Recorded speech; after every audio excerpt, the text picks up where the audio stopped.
The brochure landed beside my birthday cake, glossy and cheerful, and my daughter smiled like she was doing me a kindness. "Fairhaven Memory Care," Claire said, her voice soft and rehearsed, loud enough for the whole table to hear. "Dad, it's time we talked about a place where you'll be safe." 22 people went silent. My granddaughter's fork stopped halfway to her mouth. On the cover of that brochure, an old man in a cardigan smiled at a nurse who was helping him hold a spoon. I was 70 years old that night. I had spent 41 years as a neurologist, diagnosing the exact disease my daughter was now pretending I had. I looked at the brochure, then I looked at Claire, and I understood, in one cold and perfect instant, that this was not concern. This was a robbery, dressed up in a party hat. They thought the old lion had lost his teeth. They had absolutely no idea what I was about to do. Before I take you back to the beginning, do me one small favor. Tell me in the comments where you're watching from tonight. The city, the country, the little town nobody's ever heard of. And if stories about quiet people who refuse to be pushed around mean something to you, subscribe. You are going to want to be here for how this one ends. To understand what I did next, and why I never once felt guilty doing it, you have to go all the way back to the beginning. My name is Nathaniel Reyes. I was 70 that year, though most people guessed younger, and I had spent my entire working life inside the human brain. 41 years. That is how long I practiced neurology at Belhaven Regional Medical Center. I started as a nervous resident who couldn't read a scan without sweating. I retired as the man they called when nobody else could figure out what was wrong. My specialty was cognition, memory, the slow, cruel unraveling of the mind. Alzheimer's, vascular dementia, Lewy body, frontotemporal. I knew them the way a sailor knows weather.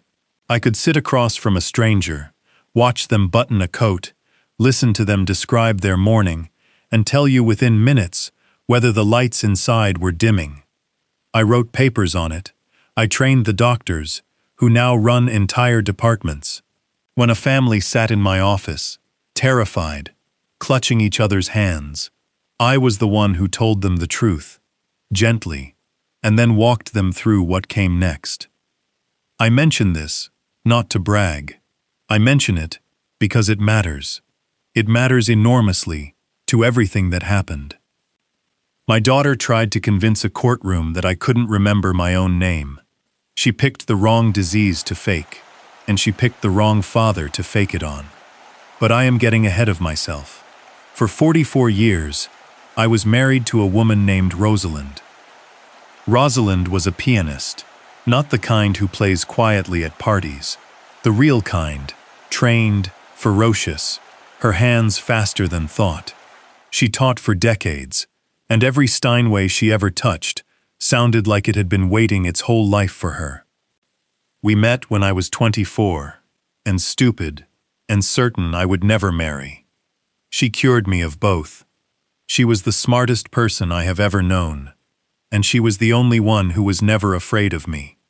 People were, a little. I don't fully know why. I am a quiet man. I don't raise my voice. I don't threaten. But there was something about the way I went still, when I was angry, that made people careful. Rosalind used to laugh at it. She had a name for it. "There's my old lion," she'd say, whenever someone crossed me, and I went silent instead of loud, sitting in the grass, letting them think he's asleep. She bought me a lion once, on our 30th anniversary, a small, heavy bronze one, from a market stall on a trip we took to see the real thing. It has sat on my desk ever since. Rosalind said it looked like me, calm, patient, and absolutely not to be underestimated. I used to think it was just a joke between us. It turned out to be the most accurate thing anyone ever said about me. We had 2 children. Our son, Daniel, was the older one. He was funny, in a way I never was. Loud and warm and everywhere at once. He wanted to be a doctor, like me. He never got the chance. He died in a car accident at 19, on a wet road, a mile from home, and something in me and Rosalind broke that night and never fully healed. After Daniel, there was only Claire. Claire was 7 years younger than her brother. She was quiet where he was loud, watchful where he was open. And after we lost Daniel, I am not proud to say it, but I poured everything into her. Every ounce of the love I couldn't give my son anymore, I gave to my daughter. I overdid it. I know that now. I gave her whatever she wanted. I paid for whatever she needed. When she married a smooth, well-dressed man named Wesley Danforth, I paid for the wedding, and I smiled through it, even though something about Wesley never quite sat right with me. I couldn't tell you what, back then. He shook my hand too firmly. He looked at my house a beat too long. He talked about money the way some men talk about women, hungrily, and just a little too much. But Claire loved him, and so I said nothing. They gave me a granddaughter, Sophie, and Sophie, I have to tell you, saved my life in more ways than one. Sophie was 16 that year. She had Rosalind's hands. That was the first thing I ever noticed about her, when she was small, long fingers, quick and clever, and the moment she sat at her grandmother's piano, we all knew. Rosalind taught her before she died. After the funeral, Sophie was the only one who still played that Steinway. She'd come over on Sundays, and she'd play, badly at first, and then not badly at all, and I would sit in my chair with my eyes closed and pretend, just for an hour, that the house was full again. I taught Sophie chess. She beat me for the first time when she was 14, and she was so proud she called me at 10 at night to make sure I knew it was a real win and not a gift. I loved that girl more than my own life. Remember that. It becomes important. Now, my wife. Rosalind died 3 years before that birthday party. She died in our kitchen, on an ordinary Tuesday, at 4:12 in the afternoon. It was a stroke, a hemorrhagic stroke. A vessel in her brain gave way. I was standing right there. I saw the exact moment it happened. Her face changed, the cup slipped from her hand, and I knew, instantly, with 40 years of knowing, exactly what was killing my wife. I did everything right. I got her down. I called it in. I told the paramedics precisely what was happening, in words most doctors would have taken minutes to find. I rode in the ambulance, and I recited her history, and I fought for her the whole way. And she died anyway. That is the joke of my whole life, if you want to know. I spent 4 decades saving other people's brains. I could not save the one that mattered most. I held her hand in that hospital, and I understood, better than any grieving husband in history has ever understood, exactly what was going wrong inside the person I loved, and there was completely nothing I could do about it. I don't tell you this for sympathy. I tell you so you understand what my daughter was really doing, 3 years later, when she slid that brochure across the table. She was taking the one disease that had already destroyed my family, the failing brain, and she was trying to pin it on me, to take everything I had left, to lock me away and call it love. She had no idea what she was waking up. After Rosalind died, I did what a lot of grieving people do. I stopped being careful. The house felt enormous and silent. I ate standing up. I forgot to open mail. Some days, I sat in the study with the bronze lion in my hand and did nothing at all for hours. And in that fog, I made one mistake. One. Claire came by more. In those months, she was kind. She cooked. She handled the bills I'd let pile up, and one afternoon she said gently, "Dad, what if something happens to you? What if you have a fall and you can't get to the bank? Let me be on one of your accounts, just so I can help." It made complete sense. I was 70. I was alone. She was my daughter, my only living child, and she was sitting in my kitchen crying about her dead mother. So I added her as an authorized signer on one of my accounts. Just one. It held a little under $300,000. Money I kept liquid for emergencies and taxes. I signed the form without reading it twice. I trusted her utterly. That signature is the thread they pulled. That is where the whole thing started, though I wouldn't understand that for a long time. Let me tell you what they were after, so the rest makes sense. By 70, I was not a poor man. 41 years of medicine, careful saving, and a paid-off house had left me comfortable. The house was worth around $1.35 million, free and clear. My investments and retirement accounts held roughly $3.5 million more. All told, on paper, I was worth just under $5 million. I never spent it on myself. I drove a 9-year-old car. I wore the same 3 sweaters. Most of that money existed for one reason. I wanted to leave something real behind. For Sophie's future. For Rosalind's memory. For the world, maybe. In some small way. Just under $5 million. That is what my daughter and her husband saw when they looked at me. Not a father. Not a grieving old man in an empty house. A number. And they had decided, quietly, that they wanted it now, not whenever I happened to die, but now, while they could still use it. Because Wesley Danforth, I would eventually learn, was drowning. And a drowning man will grab onto anything. Even the man who paid for his wedding. The party was Claire's idea. 70 is a big one, Dad, she told me on the phone about a month before, her voice bright and warm. We have to do something real. Let me plan the whole thing. You just show up and be the guest of honor. I was touched. I truly was. It had been a long 3 years. And the idea that my daughter wanted to throw me a party, wanted to fill the house with people who loved me, felt like the first warm thing in a long, cold stretch. I said yes. I should have paid more attention to the guest list, because Claire didn't invite my 2 closest friends. She didn't invite the doctors I'd worked beside for decades, the people who actually knew my mind. Instead, she invited a very particular crowd. Distant relatives I barely saw, neighbors, acquaintances, a whole room of pleasant people who hadn't spent real time with me in years, people who wouldn't know, one way or another, whether I was sharp or slipping. People who would make excellent witnesses. I didn't see it then.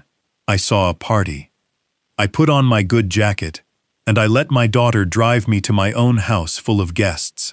And I had absolutely no idea I was walking into the first act of my own destruction.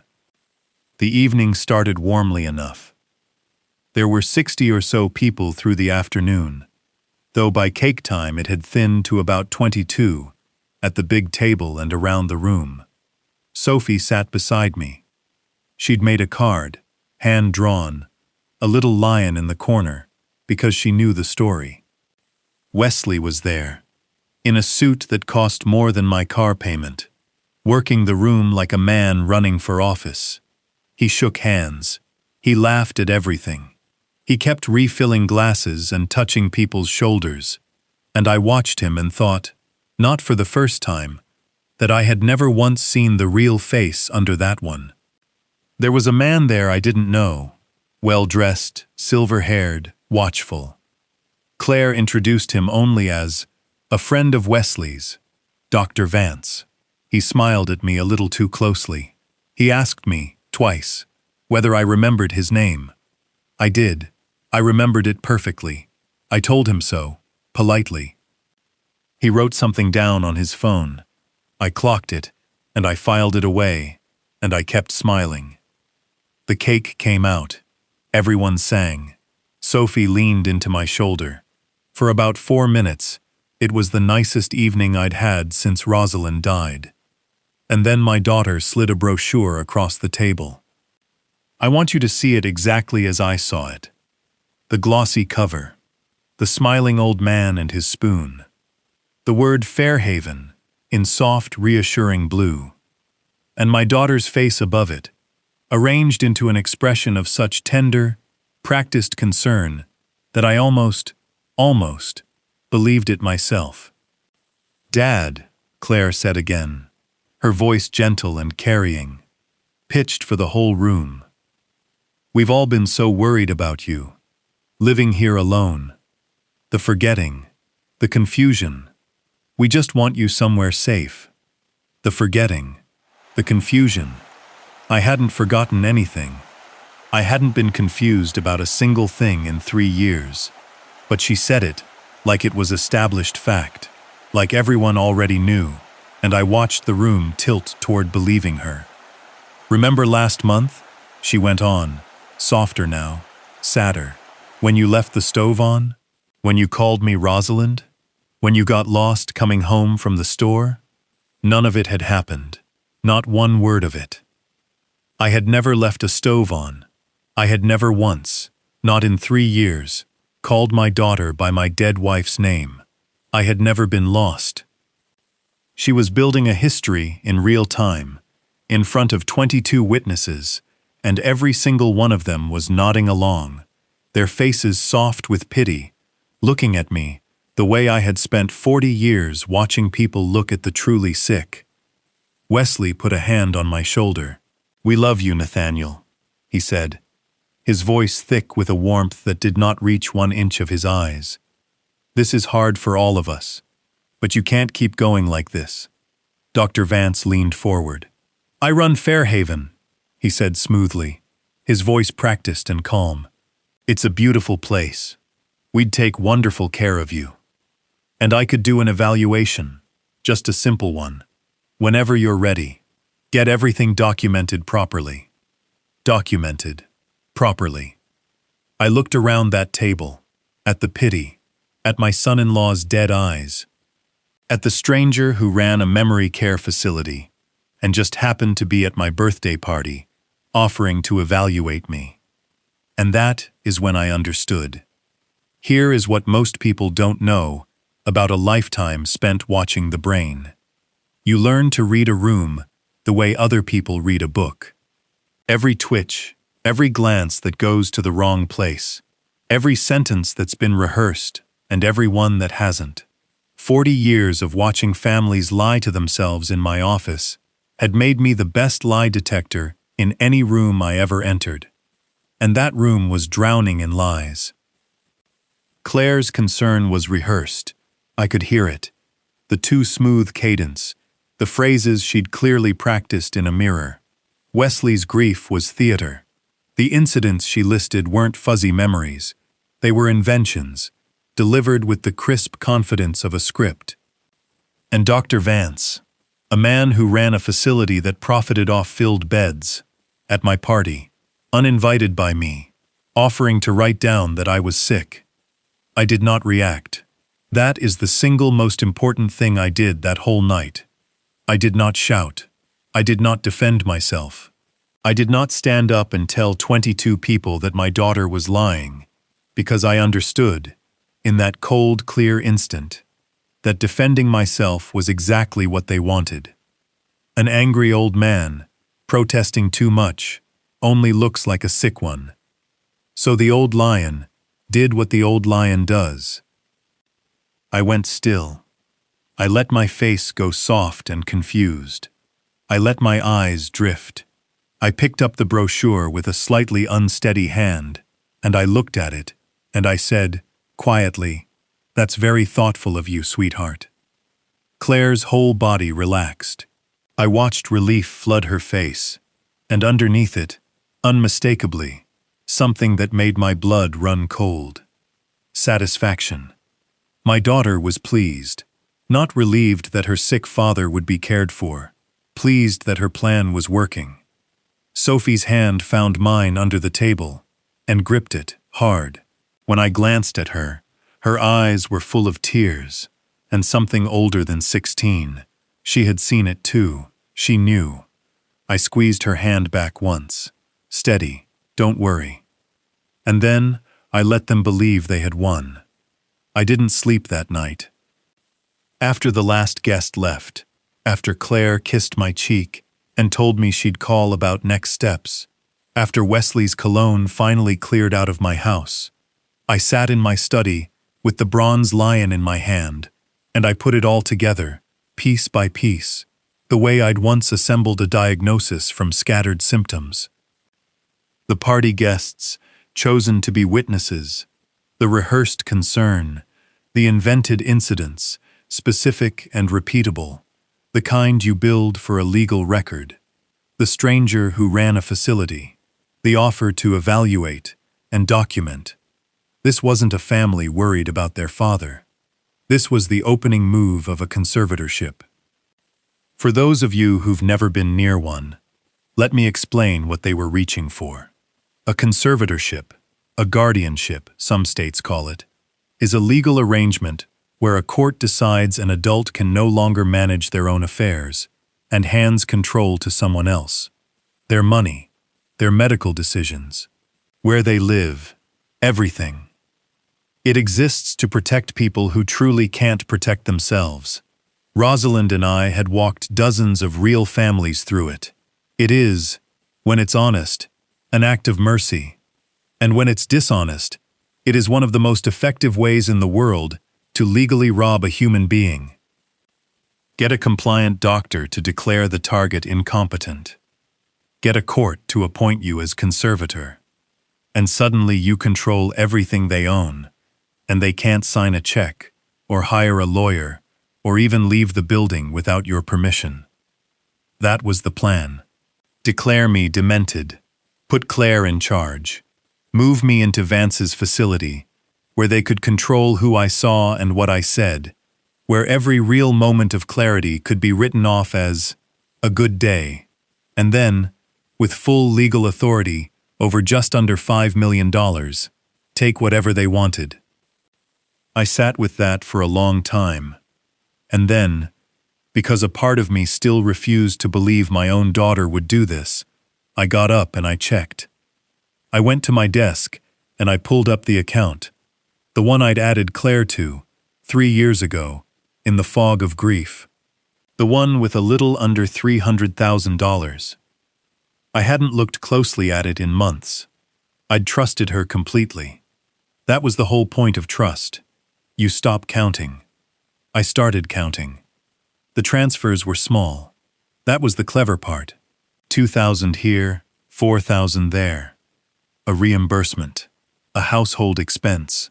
Spread out over 11 months. Quiet enough that a grieving old man who didn't check would never notice. I added them up 3 times to be sure. $184,000. $184,000. Gone from my account. Moved out in careful little pieces by my only living child. I sat back in my chair. The house was completely silent. Somewhere down the hall, Rosalind's piano sat untouched in the dark. I want to tell you I felt rage. I didn't, not yet. What I felt was worse. It was a kind of vast, quiet grief. For Daniel, for Rosalind, and now for Claire, who I realized I had already lost, some time ago, without noticing. I mourned my daughter that night, while she was still alive. And when the mourning was done, and this is the part they never understood about me, something else took its place. Not heat, cold. The old, patient cold I'd carried my whole life. The stillness Rosalind used to laugh at. They had spent months building a case that my mind was gone. So I decided to give them exactly what they wanted to see. And while they watched the confused old man they'd invented, the real one, the one who'd spent 41 years inside the machinery of the human brain, was going to take them apart, piece by piece, quietly, completely. I picked up the bronze lion and I set it back on the desk, facing the door. "All right," I said to the empty room. "Let's go hunting." Here is what nobody tells you about faking dementia to a man who spent his life diagnosing it. I knew it from the inside out. I knew every test they would run. I knew every symptom Vance would look for. I knew exactly which behaviors a family notices and reports, and which ones a court finds convincing. Most people, trying to look demented, would overdo it. They'd act too confused, too fast, too consistently. Real cognitive decline is messy and specific and fluctuating, and a trained eye spots a bad performance in seconds. But I wasn't going to give a bad performance. I was going to give the best one anybody ever saw. I sat down that first week, and I planned it like a treatment protocol. If they wanted a declining father, I would build them one, symptom by careful symptom, so convincing that Vance himself would believe it, and so that every piece of it would look completely different once I revealed the truth. I started small. I let Claire catch me searching for my keys, muttering, checking the same drawer twice. I repeated a question she'd already answered, then apologized, flustered, and watched her exchange a glance with Wesley. Once, only once, and I timed it perfectly. I called Sophie by her mother's name, then blinked, confused, and corrected myself with a shaky little laugh. Sophie's face, when I did it, nearly broke my resolve. She thought it was real. She looked at me with such fear that I had to fight the urge to pull her aside right there and tell her everything. I didn't, not yet. She was 16, and she loved me, and she was a terrible liar. If she knew the truth, she'd give it away in a heartbeat. So for the moment, I let my own granddaughter believe her grandfather was slipping. It was the hardest thing I did in the whole affair. But I made her a silent promise, every time she looked at me like that. Hold on, sweetheart. Just hold on. I know exactly what I'm doing. I want to tell you what those weeks actually cost, because a performance like that is not a costume you put on once. It is a second life, lived hour by hour, and it was more exhausting than anything I had done in 41 years of medicine. Real cognitive decline is not dramatic. That was the first rule I set for myself. A man losing his mind does not announce it. He covers. He apologizes. He laughs at himself and hopes nobody noticed. So I did not stagger around my own house pretending to be lost. I let the small things slip, one at a time, in front of exactly the right people, and I let everyone else fill in the rest. I kept a record. In a locked drawer in my study, behind a false stack of medical journals, I kept a single yellow legal pad. On it, in my own small handwriting, I logged every symptom I performed, and the date, and the witness. The repeated question, Tuesday, in front of Claire. The lost keys, Thursday, in front of the mailman. I did it for a cold, practical reason. Real dementia has a pattern, and a pattern has to be consistent. If I forgot the same thing twice, but recalled it perfectly in between, a sharp doctor would notice the seams. So I tracked my own invented decline, the way I'd once tracked my patients' real ones. And I made absolutely certain it never once contradicted itself. The stovetop was the first big one. I want to be clear about something, because it matters to me. I never once put myself in real danger. Not for a single second. The morning I let Claire discover the burner left on beneath a saucepan, that burner had been off for 20 minutes. The pan was empty, and I stood 6 feet away the whole time, watching the door.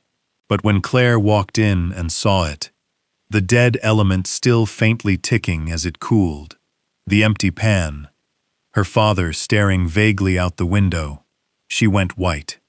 She turned it off with a shaking hand. She texted Wesley, right there in my kitchen.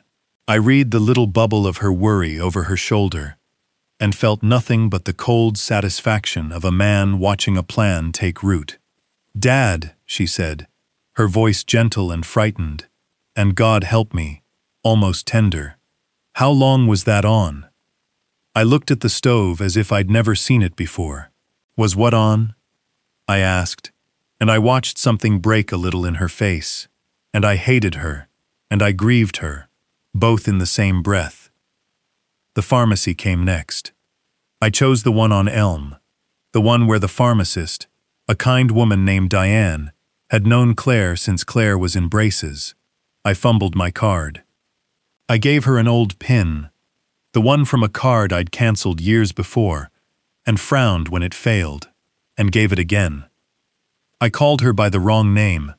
I let her walk me gently through it, and I saw the small, sad look she gave me over the counter, and I knew, beyond any doubt, that within a week, Claire would hear all about poor Dr. Reyes at the pharmacy. She did.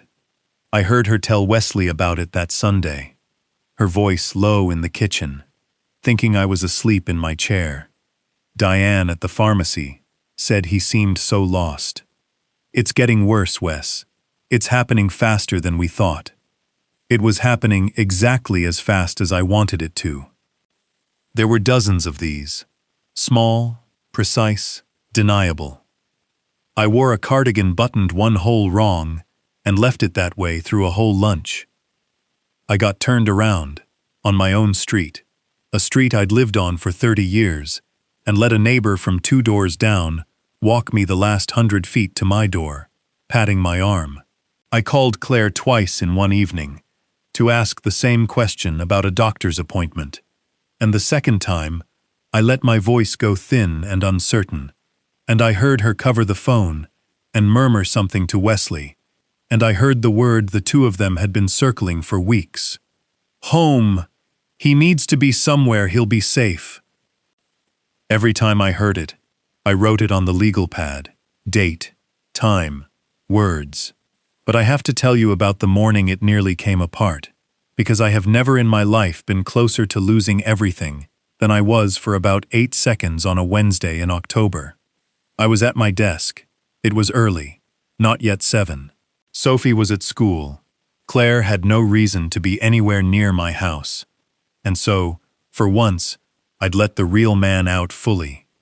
Spread across my desk were a private investigator's first pages on Danforth Capital, 3 printed bank summaries, a second phone lit up mid-text, and a yellow legal pad covered in my own sharp, fluent, absolutely undemented handwriting.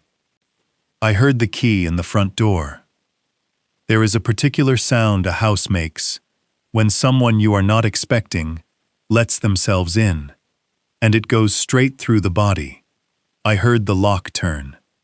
I heard Claire's voice call out, bright and false, "Dad, it's me. I brought you groceries. Don't get up." I have never moved so fast in my life. I swept every page into the desk drawer. I killed the phone and pushed it under the blotter. I dragged my fingers through my hair to muss it, tugged my collar crooked, and by the time she reached the study door, I was standing at the window in my robe, looking out at nothing, my face arranged into the soft, pleasant emptiness I'd been practicing in the mirror for a month.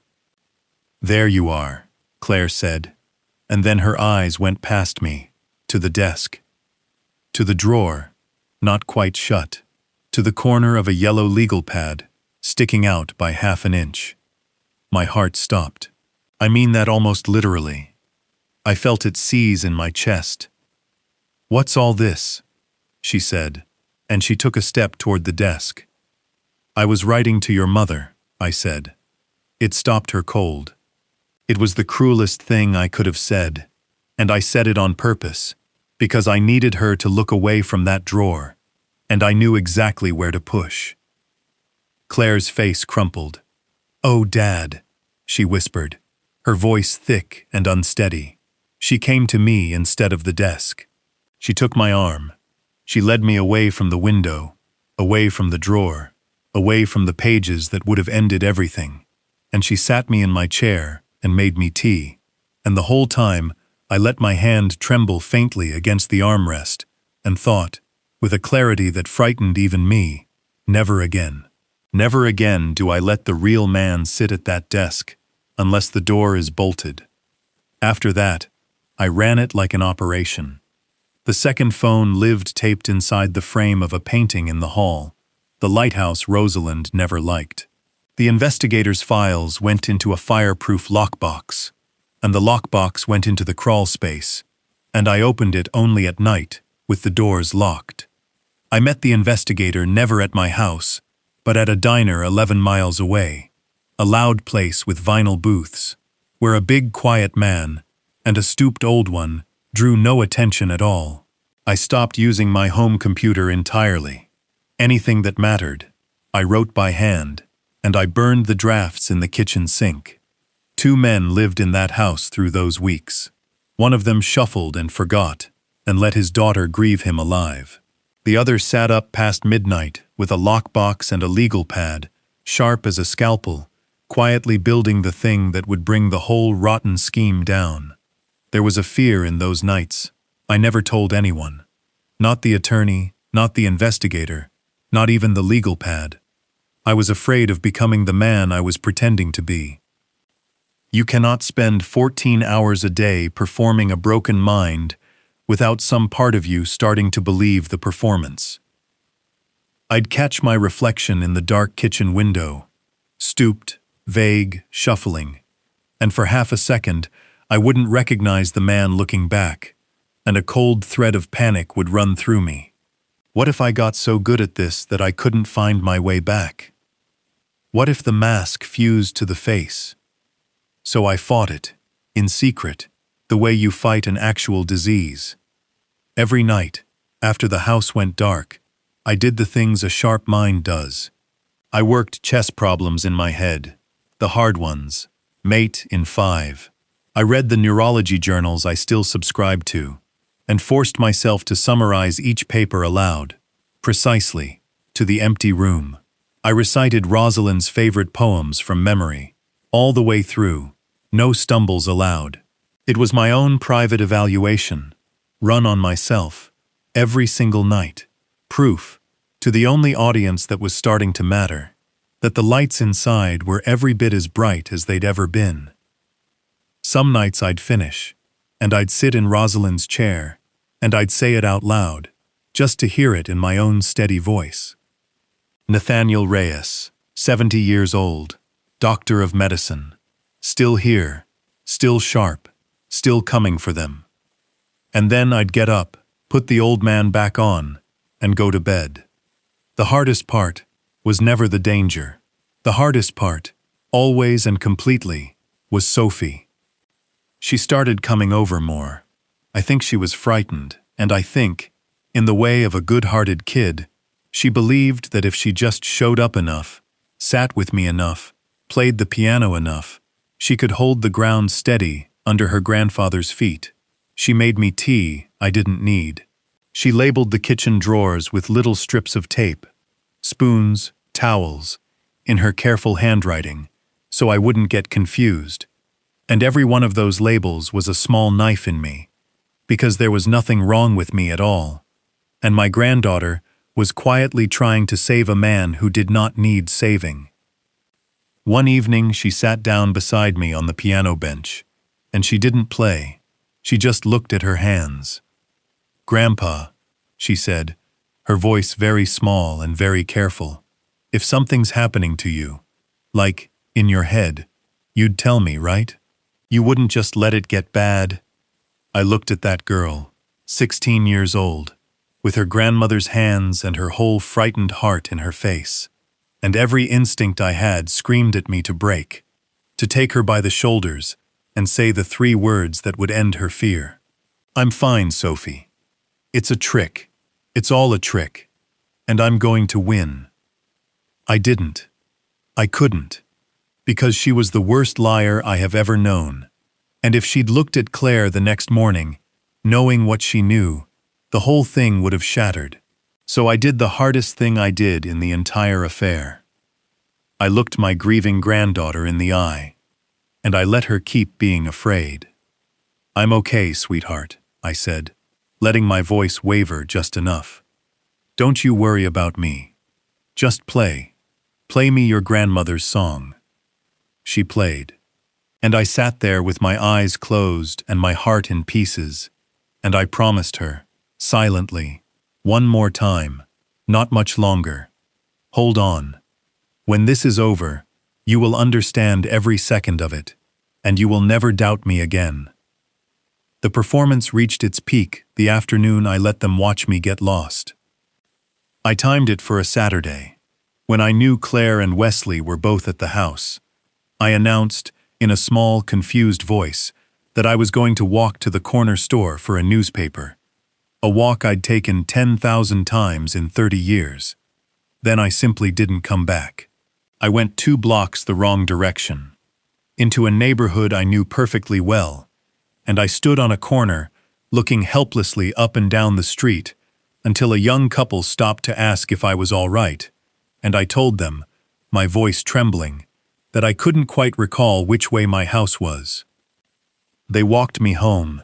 Claire met us at the door, and the look on her face, the fear, the pity, and beneath it, so quick I might have imagined it if I hadn't been watching for it, a flicker of something that was almost relief, told me everything. This was the evidence she'd been waiting for. Her father, wandering, lost, a danger to himself. She thanked the young couple.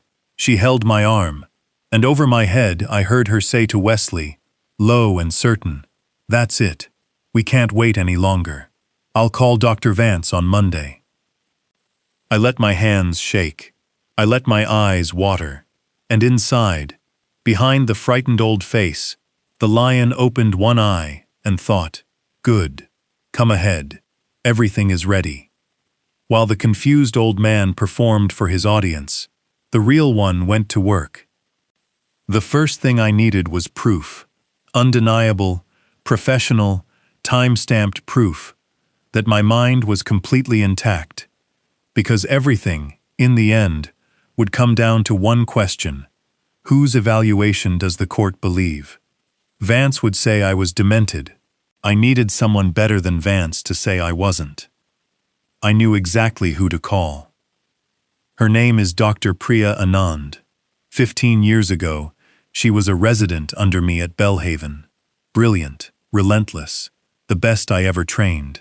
She's now one of the most respected cognitive neurologists in the region. She runs her own memory clinic. She has testified in court dozens of times. She also, I knew, thought of me as the reason she became the doctor she is. I called her on a Tuesday. I told her I needed a favor, and that it was serious, and that I needed her to keep it quiet. She saw me 2 days later, after hours, when the clinic was empty. I told her everything: the party, the brochure, Vance, the missing money, the plan. She was completely silent for a long moment. Then she said, her voice tight with a controlled anger I recognized from her residency, "Dr. Reyes, tell me exactly what you need, and then let me tell you what I've been seeing in this city for the last 3 years, because you are not the first." What Priya did next was the foundation of everything.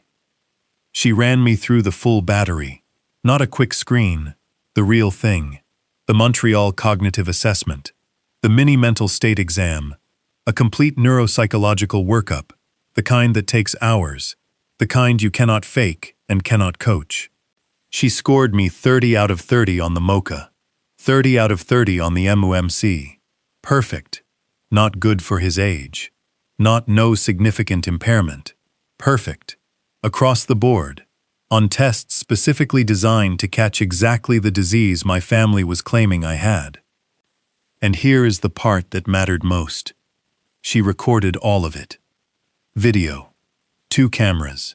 My face, the tests, the clock on the wall showing the date and time. Every question, every answer, notarized and sealed the same week by a notary Priya, brought in personally. If they ever put a doctor on a stand to say you're impaired, Priya told me afterward, her voice steady and certain, we play this, and that doctor's career ends in the same afternoon. She also told me what she'd been seeing in this city. Guardianship mills. That's the ugly nickname for it. A loose network of people. A facility that needs beds filled. A doctor who'll sign for a fee. Sometimes a lawyer who knows how to move a petition fast. That turns vulnerable seniors into revenue. Get them declared incompetent. Take control. Bill the estate for care until the estate is gone. There have been 3 cases I couldn't prove, Priya said, and I could hear the frustration in every word. 3 seniors, sharp as anything, warehoused and drained. And every single time, the doctor who signed the incompetency finding was the same man. I already knew the name she was going to say. Julian Vance, she said. And the last piece of the old grief in me turned, quietly and completely, into resolve. Because I knew Julian Vance. Oh, I knew him. 20 years earlier, Vance had been a resident at Belhaven, not mine.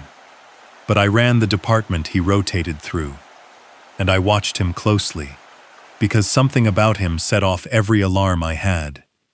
He was smart, he was ambitious, and he cut corners.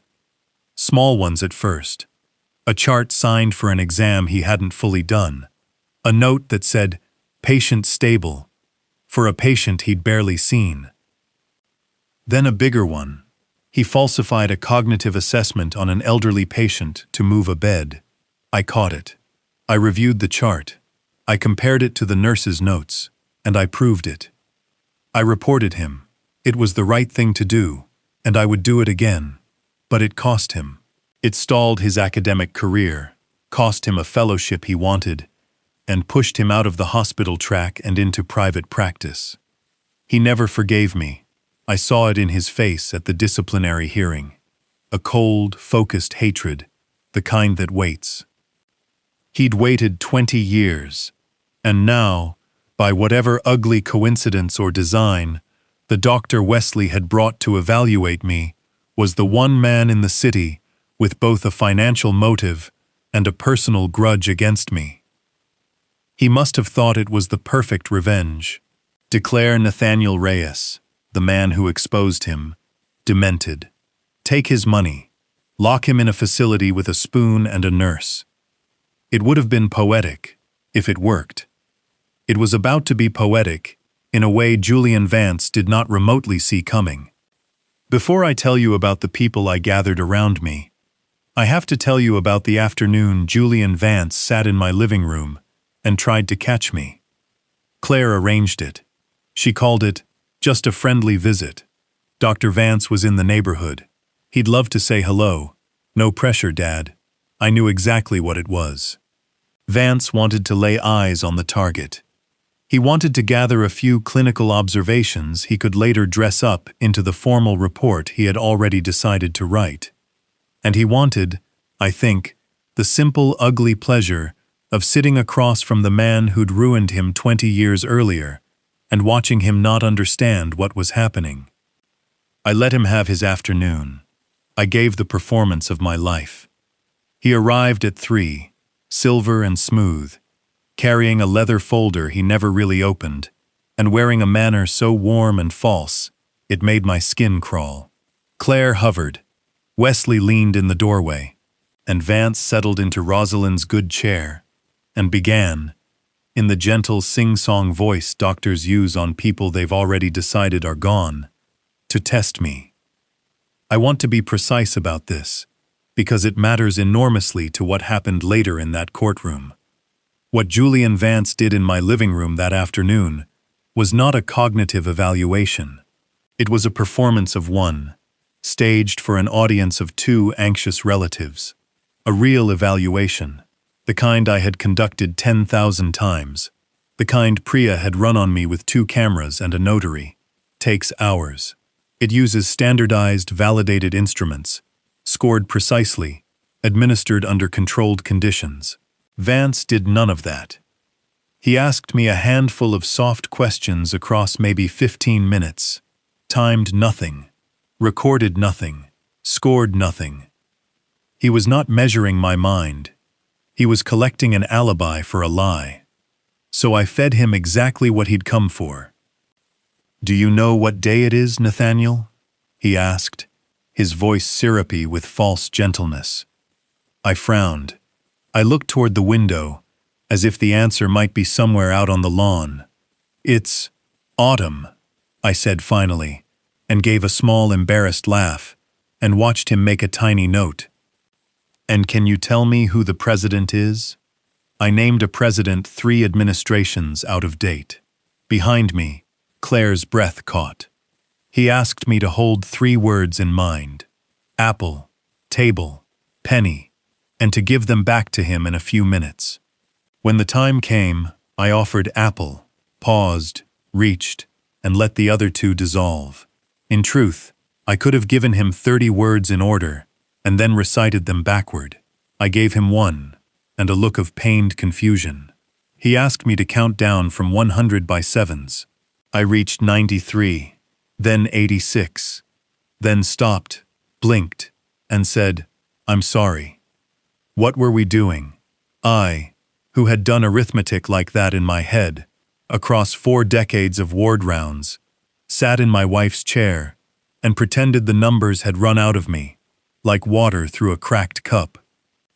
And Julian Vance, the fool, believed every second of it, because he wanted to, because he had walked in certain, and I gave him nothing to shake that certainty. And a man who has already decided what he will write is the easiest man in the world to deceive. At the end, he closed his unopened folder and patted my knee,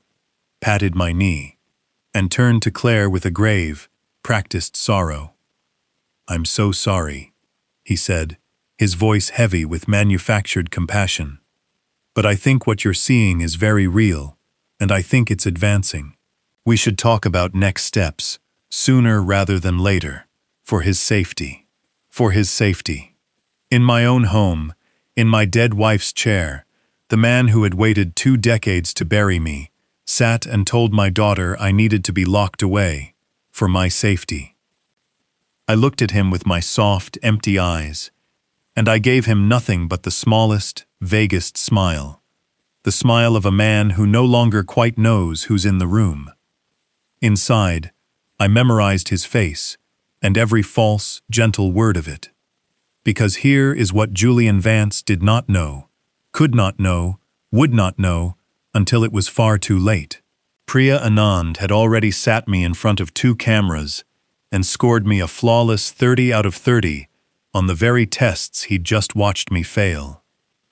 The honest evaluation was already notarized, already sealed, already waiting for the day he would stand in a courtroom and swear the opposite, and the date he would put on his own fabricated report, the day he claimed to have examined me thoroughly and found my mind in ruins, was a day he would actually spend far from this city, at a conference 2 states away.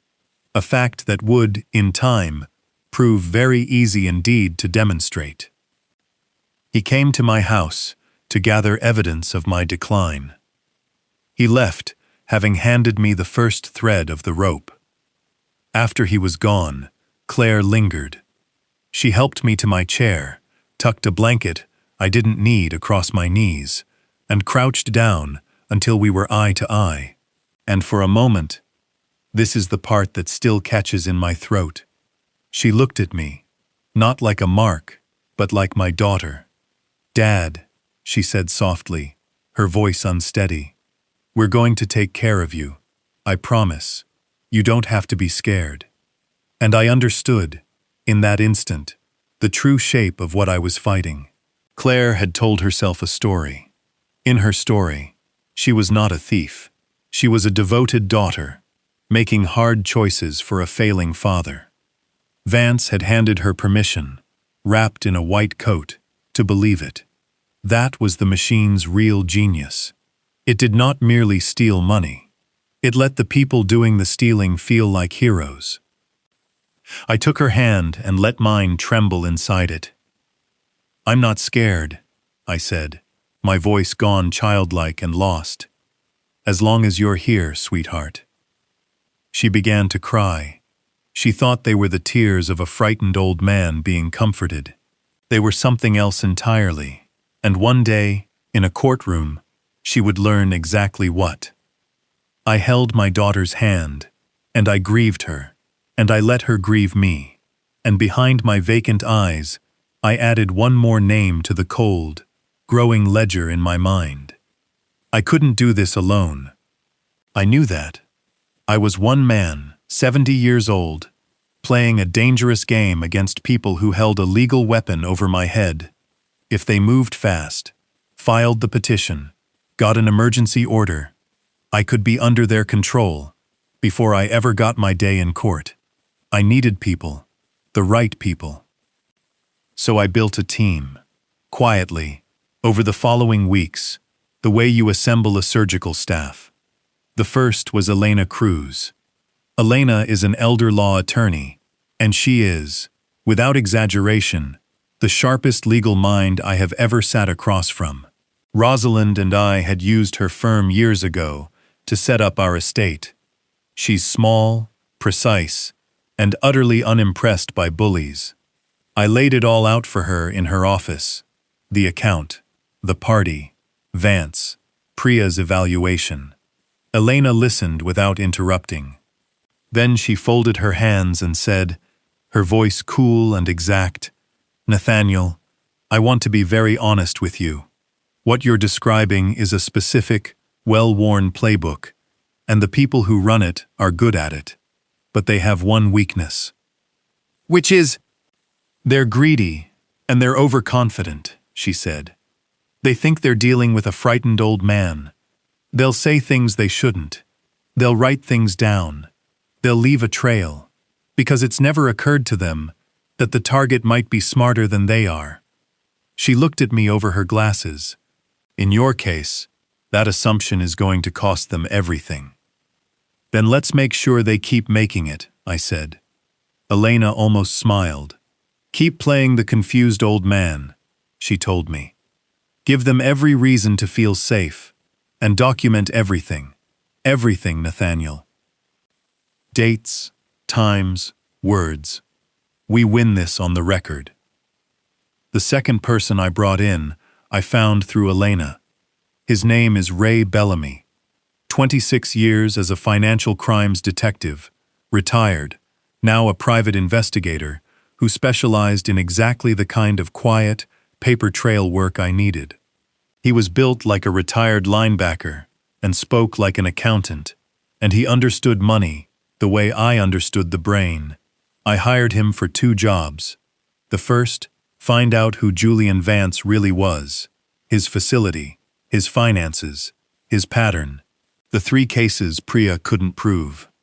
The second, and I had a feeling this was the important one, find out who Wesley Danforth really was, because a man doesn't try to steal $5 million from his father-in-law because he's comfortable. He does it because he's desperate.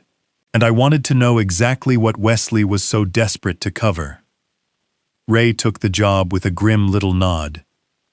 "Elder financial abuse," he said, his voice flat and hard. "You want to know what I hate more than anything I ever worked in 26 years? This. Family. Turning on the old ones. Nothing makes me happier than watching it blow up in their faces." He looked at me. "Doc, you just made my whole year." The third member of my team lived next door. Coretta Sims has been my neighbor for 30 years. She and Rosalind were close. Sunday coffee, garden gossip, the whole thing. After Rosalind died, Coretta was the one who checked on me, quietly, without fuss. And Coretta, it turned out, was the perfect ally for reasons I'd never thought about. She spent 31 years as a court stenographer. She'd sat through more trials than most lawyers. She knew courtroom procedure inside and out. She could listen to a conversation and reproduce it, word for word, faster than anyone I'd ever met. I told her over coffee one morning. All of it. Coretta set down her cup very carefully, and when she looked up, her eyes were absolutely furious. "That girl," she said, her voice low and dangerous, "is trying to put you in a home and take Rosalind's money." It wasn't a question. "Over my dead body, Nathaniel. What do you need me to do?" "Watch," I told her. Witness. And if it ever comes to it, remember everything you see. Honey, Coretta said grimly. I've been remembering everything I see for 31 years. Let them talk. So there it was. My pride of lions, if you'll forgive me. Priya, who could prove my mind was sound. Elena, who knew the law better than they did. Ray, who could follow the money. Coretta, who could witness and remember. And me, the confused old man they'd invented, wearing his frailty like camouflage, watching them from inside the very disguise they'd built for me. They thought they were hunting a weak old animal. They had walked into a den, and they were about to start talking, out loud, about everything they'd done, with no idea at all that the drowsy old lion in the corner had learned, long ago, exactly how to make a room feel safe enough to confess in. Because there was one more thing I did, the night before they came to the house to make their next move. I walked into the living room. I picked up the antique carriage clock on the mantel. Rosalind's clock, the one she'd loved, the one that had ticked through 44 years of our marriage. And very carefully, I placed something small and quiet inside it. Then I set the clock back in its place, facing the sofa where my daughter always sat, and I went to bed, and I slept better than I had in 3 years. They were coming the next afternoon, a family meeting, Claire had called it. They thought they were coming to manage a helpless old man. They had no idea they were walking onto a stage. They arrived at 4 the next afternoon, exactly on time. Claire had a key. She always had a key. I heard the car doors from the study, 3 of them. Claire's light footsteps, Wesley's heavy, confident stride, and a third, measured, unhurried, Vance. I had prepared for this. I want you to understand that everything they saw that afternoon, I built on purpose. I met them at the door looking tired, not confused, not dramatic, just worn, a little slow, an old man who'd had a long few weeks. I'd rumpled my sweater. I'd left 1 slipper on, and 1 shoe. Small things, convincing things. Dad, Claire said, her voice syrupy with false warmth, taking my arm like I might tip over. How are you feeling today? You look tired. Long night, I said vaguely. Didn't sleep well. Kept thinking Rosalind was in the kitchen. I watched that land. I watched all 3 of them file it away, the confused old man, hearing his dead wife in the walls. Exactly the sort of thing you write down for a court. Why don't you take your evening medication? Claire said gently, guiding me toward the kitchen. And then have a lie down. We'll just talk out here for a bit, and I'll wake you for dinner. My evening medication. She meant the mild sleep aid my regular doctor had prescribed after Rosalind died. In front of them, I made a show of taking it. I filled a glass. I put the pill on my tongue. And then, when Claire turned to hang up her coat, I palmed it, slipped it into my sweater pocket, swallowed the water alone. Because I needed to be completely, perfectly awake for what came next. I'm going to lie down, I mumbled, shuffling toward the study. Just an hour. Wake me for dinner. Of course, Dad, Claire said, her voice soft with a patience that would have fooled anyone. Rest. We'll take care of everything. We'll take care of everything. I closed the study door most of the way, leaving it open the exact width I needed. I lay down on the daybed by the wall that backs onto the living room, the old plaster thin enough to carry sound. And out in the living room, on the mantel, Rosalind's carriage clock ticked away, facing the sofa, doing its quiet work. For a moment, there was only the low murmur of them settling in. Ice in glasses. Wesley had helped himself to my scotch, of course. The creak of the sofa. Then Wesley's voice, dropping the warmth entirely, and everything changed. Okay, Wesley said. his voice flat and businesslike now, all the party charm gone. "He's out. We can talk." And they told me everything. "How long does the paperwork take?" Claire asked. Her voice was different now too, sharper, quicker, none of the tender concern she wore for my benefit. "Once we file, we can get an emergency temporary order in a couple of weeks," Vance said, calm and clinical. "I've got the evaluation ready to go. Moderate to severe Alzheimer's dementia. Impaired judgment, memory loss, unsafe living alone. It's airtight." "You're sure it'll hold?" Wesley pressed. He was a doctor, a brain doctor. "What if he fights it?" Vance actually laughed, a low, ugly sound I felt in my teeth. "Let him fight it," Vance said, his voice thick with a contempt, 20 years in the making. "That's the beauty of it, Wesley. The more a dementia patient insists he's fine, the sicker he looks. It's called anosognosia. They don't know they're impaired. I'll testify to it. Every protest he makes just proves my diagnosis." He paused, and his voice went colder. "Reyes destroyed my career 20 years ago over a piece of paper. I have waited a very long time to write a piece of paper about him." There it was, the grudge, out loud, exactly as Priya had said. "I don't care about your history with him," Wesley snapped. "I care about the timeline. Grant says the trust amendment is ready. Once Claire's conservator, we transfer the accounts, we liquidate the portfolio, and we move the funds. How fast can we get liquid?"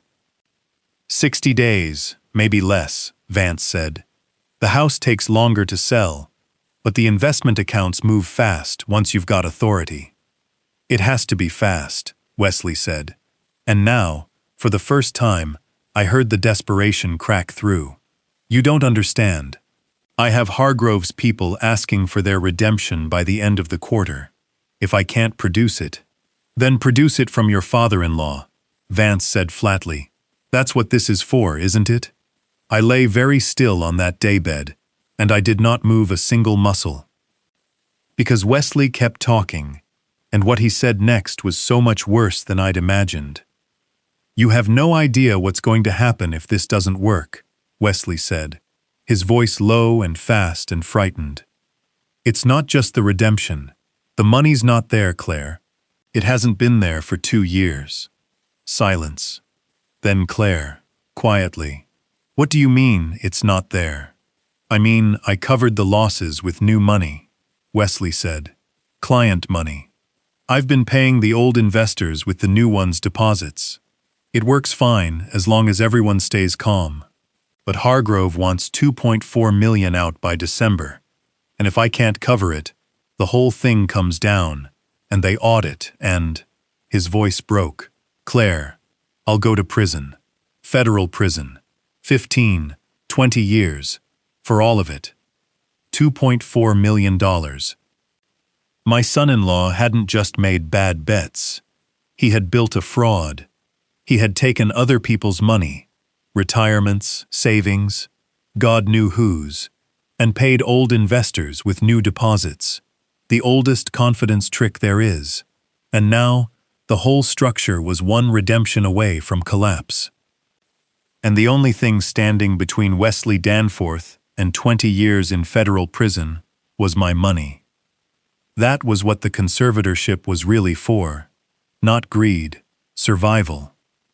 They needed to declare me insane and loot my estate to plug a criminal hole, before that hole swallowed Wesley whole. I understood, lying in the dark, that this had stopped being about me a long time ago. I was a resource, a lung full of air for a drowning man. And my daughter had known, or was learning, right then, that she'd married one. I waited for Claire to be horrified. I waited for the girl who'd made me a card with a lion in the corner, who'd cried in my kitchen about her dead mother, to say no. She didn't. There was a long, long silence. And then my daughter said, in a small, tight voice, "Okay, okay." So we do it fast. Claire, Wesley started. I said okay, she said, harder now. But you should have told me. If we're doing this, I need to know everything, because I'm the one who has to stand in a courtroom and say my father can't tie his own shoes. A breath. God, he's going to be so. He won't even understand what's happening. Vance cut in smoothly. That's the mercy of it, Claire. By the time it's done, he'll barely know where he is. Fairhaven's a good facility. He'll be comfortable. Comfortable. In a locked memory ward. Drugged into the fog they'd invented. While they sold Rosalind's house and drained everything we'd built and paid off a fraud with it. And then Claire said the thing I will hear for the rest of my life. It's basically our inheritance anyway, she said quietly, like she was trying the words on, like she was testing whether they'd hold her weight. Right? It's going to be ours eventually. We're just doing it a little early. That's right, Wesley said, gentle now, relieved, the smooth voice sliding back into place. That's exactly right. He'd want to help us, Claire. He's your father. If he could understand, he'd want to help. If he could understand, he'd want to help. I lay in the dark, and I let that settle into me, all the way down, cold and clarifying, and final. They were right about one thing. I did understand. I understood everything. They stayed another hour. I heard them go over the details. Grant Sable's amended trust, the filing schedule, the accounts they'd move first. I heard Vance quote his fee, $40,000 for the evaluation and the testimony, plus Fairhaven's standard rate, $11,500 a month, billed to my estate for as long as I lived. He was, in other words, going to be paid to imprison me, and then paid again, every month, to keep me there. $1,000 a day to bury a man alive. I heard Claire practicing. That's the part that nearly undid me. She sat out there, rehearsing what she'd tell the judge. He left the stove on. He called me by my mother's name. He got lost coming home. The same inventions from my party, polished smoother now. My daughter, learning her lines. When they finally left, when the door closed, and the cars pulled away, I lay still for another 10 minutes, to be completely sure. Then I got up.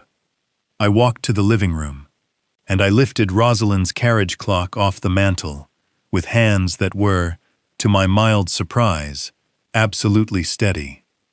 I opened it. I took out the little recorder, and I pressed play. Their voices filled my empty living room, crisp and clear, and utterly, perfectly damning, every word. The fraud, the plan, the forgery, Vance's grudge, Claire's inheritance, all of it, time-stamped, in their own voices. I stood there in the fading light, and I listened to my whole family confess, and when it was done, I did something I hadn't done in 3 years. I laughed, once, short and quiet. Then I sat down at Rosalind's piano. I don't play, I never learned, but I put one finger on a single low key and let it ring, and I said, to the empty house, and the woman who wasn't there, and the son who wasn't there, and the bronze lion, watching from the study, I've got them, Roz. I've got all of them. I called Elena that night. She was quiet while the recording played over the phone. When it finished, she exhaled slowly. Nathaniel, she said, her voice careful and precise. I need you to make 3 copies of that, tonight, and I need you to not tell a soul you have it. Not one person. This is the whole case. But it only works if they never know it exists. Because the moment they know, they change everything, and they lawyer up, and it gets harder. A pause. Right now, they think they're winning. That's your greatest weapon. We let them keep thinking it, all the way into that courtroom. That's exactly what I intend to do, I said. There's something else, Elena said, And I heard her hesitate. Elena Cruz, who never hesitated. That fraud, Wesley described. The client money, the redemptions. That's not a family matter anymore. That's securities fraud. That's federal. If it's real, and it's as big as he says, there are victims out there. Real people who lost real money. She let that sit. You could just protect yourself. Get the petition thrown out. Cut them off. Walk away. That's the safe play. And I'd understand it. But, I said. But, Elena agreed. If you want to, we could do a great deal more than protect you. We could burn the whole thing down. All of it. Everyone. I looked at the bronze lion on my desk, calm and patient in the lamplight. Elena, I said quietly, I spent 40 years telling frightened people the truth about what was happening inside them. I am not going to spend my 70th year letting a liar tell a courtroom a false one about me. And I am absolutely not going to let those people keep whatever they stole from strangers. I paused. Burn it down. Let's find out who else they hurt. Ray Bellamy found them within a week. He came to my house on a Thursday morning with a folder 2 inches thick and a look on his face I recognized, the grim satisfaction of a man who's caught something big. Doc, he said, spreading papers across my kitchen table. Your son-in-law is a disaster, and I mean that in the best possible way. Because everything he touched, he documented. Because these guys always think they're smarter than they are. He walked me through it, and it was worse and larger than even the recording suggested. Danforth Capital Partners had raised money from investors for 11 years. For the first several, Wesley had done fine. Then, about 5 years back, he'd made a series of catastrophic bets and lost enormous sums. Instead of admitting it, he'd started papering over the losses with new investor money, using deposits from new clients to pay returns to old ones, and skimming a lavish lifestyle off the top the whole way. The house, the cars, the suit that cost more than my car payment. All of it, other people's money. I asked Ray how he had found all of it, and the answer was a lesson in how these things actually come apart. Guys like Wesley think complicated means safe, Ray said, laying the pages out like a hand of cards. It's the opposite. Complicated means there's more to trip over. He built himself a nice little maze, and every wall of it had his fingerprints on it. He had started, he said, where he always started, with the public record. Danforth Capital Partners had filed the paperwork, a real fund files, the notices to regulators, the glossy brochures with their tasteful navy borders, and their promises of steady, uncorrelated returns in all market conditions. That phrase, Ray told me, was the first thing that made him laugh. Nothing returns steadily in all market conditions. Nothing real, anyway. Then he had followed the money, and the money told the whole story. Ray spread 3 bank summaries across my kitchen table and walked me through them the way I had once walked families through a brain scan. Here is the healthy tissue. Here is the shadow. Here is the thing that is going to kill you. For the first 6 years, he showed me, the fund had actually functioned. Money came in, got invested, produced real if unremarkable returns. Then, 5 years back, the pattern changed. A cluster of enormous losses. Ray had traced them to a pair of catastrophic bets, a leveraged position that collapsed, and a commercial real estate deal that went to zero when the anchor tenant walked. Between them, Wesley had vaporized nearly $2 million of his client's money in a single quarter. And here, Ray said, tapping a single line, is the exact moment an unlucky man became a criminal. Instead of picking up the phone and telling his investors the truth, Wesley had gone looking for fresh deposits. Every dollar of new money that arrived after that, Ray showed me, went not into investments, but into 2 places, out the far side as fake returns, to older clients, to keep them calm and quiet and referring their friends, and into Wesley's own life, the mortgage on the house, the lease on the German cars, a country club membership, private school, a watch that cost more than the Abernathys spent on groceries in a year. "It's the oldest fraud there is," Ray said, his voice flat with a professional disgust I had come to recognize. "New money pays old money. Everybody's statement looks wonderful. Everybody's happy. And the whole thing stands up fine. Right up until more people ask for their money back than there's money to give them. Then it falls over all at once, and whoever's standing closest gets buried." He slid one more page toward me, a calendar, in essence. A schedule of upcoming redemptions. Clients who had given notice that they wanted some or all of their money back on specific dates. "See that one?" Ray pointed to a line in December. "Hargrove, $2.4 million. That's the wall he's driving at. When the Hargroves ask for their 2.4 in December, there is no 2.4 to give them. He spent it, or paid it out to somebody else, years ago. That redemption is the thing that ends him." Ray looked up at me.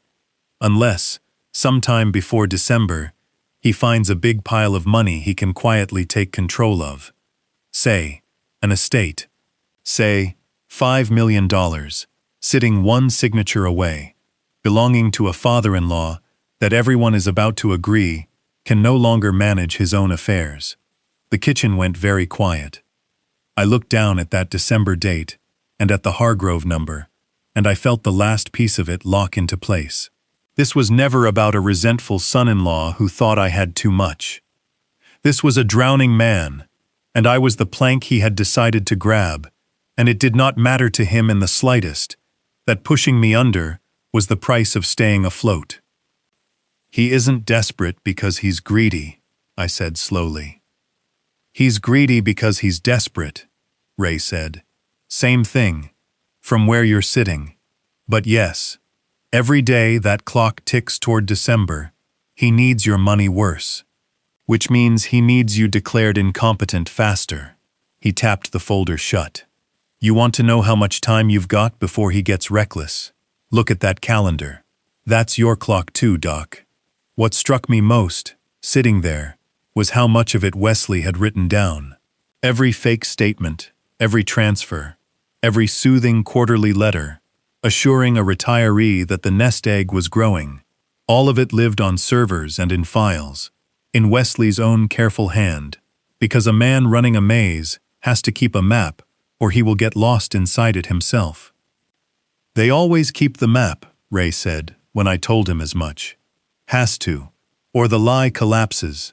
And the map is exactly what hangs him." He almost smiled.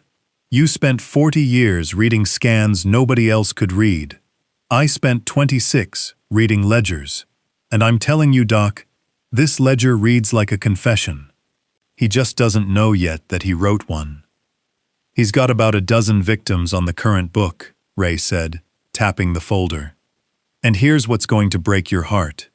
It's not rich people. He targeted exactly who guys like him always target." He slid a page toward me. "The Abernathys, Harold and June, both in their 70s. Wesley put their entire retirement, $680,000, everything they had, into his fund 4 years ago. It's gone. They don't know it yet. Harold still calls Wesley every quarter to say thank you for the statements."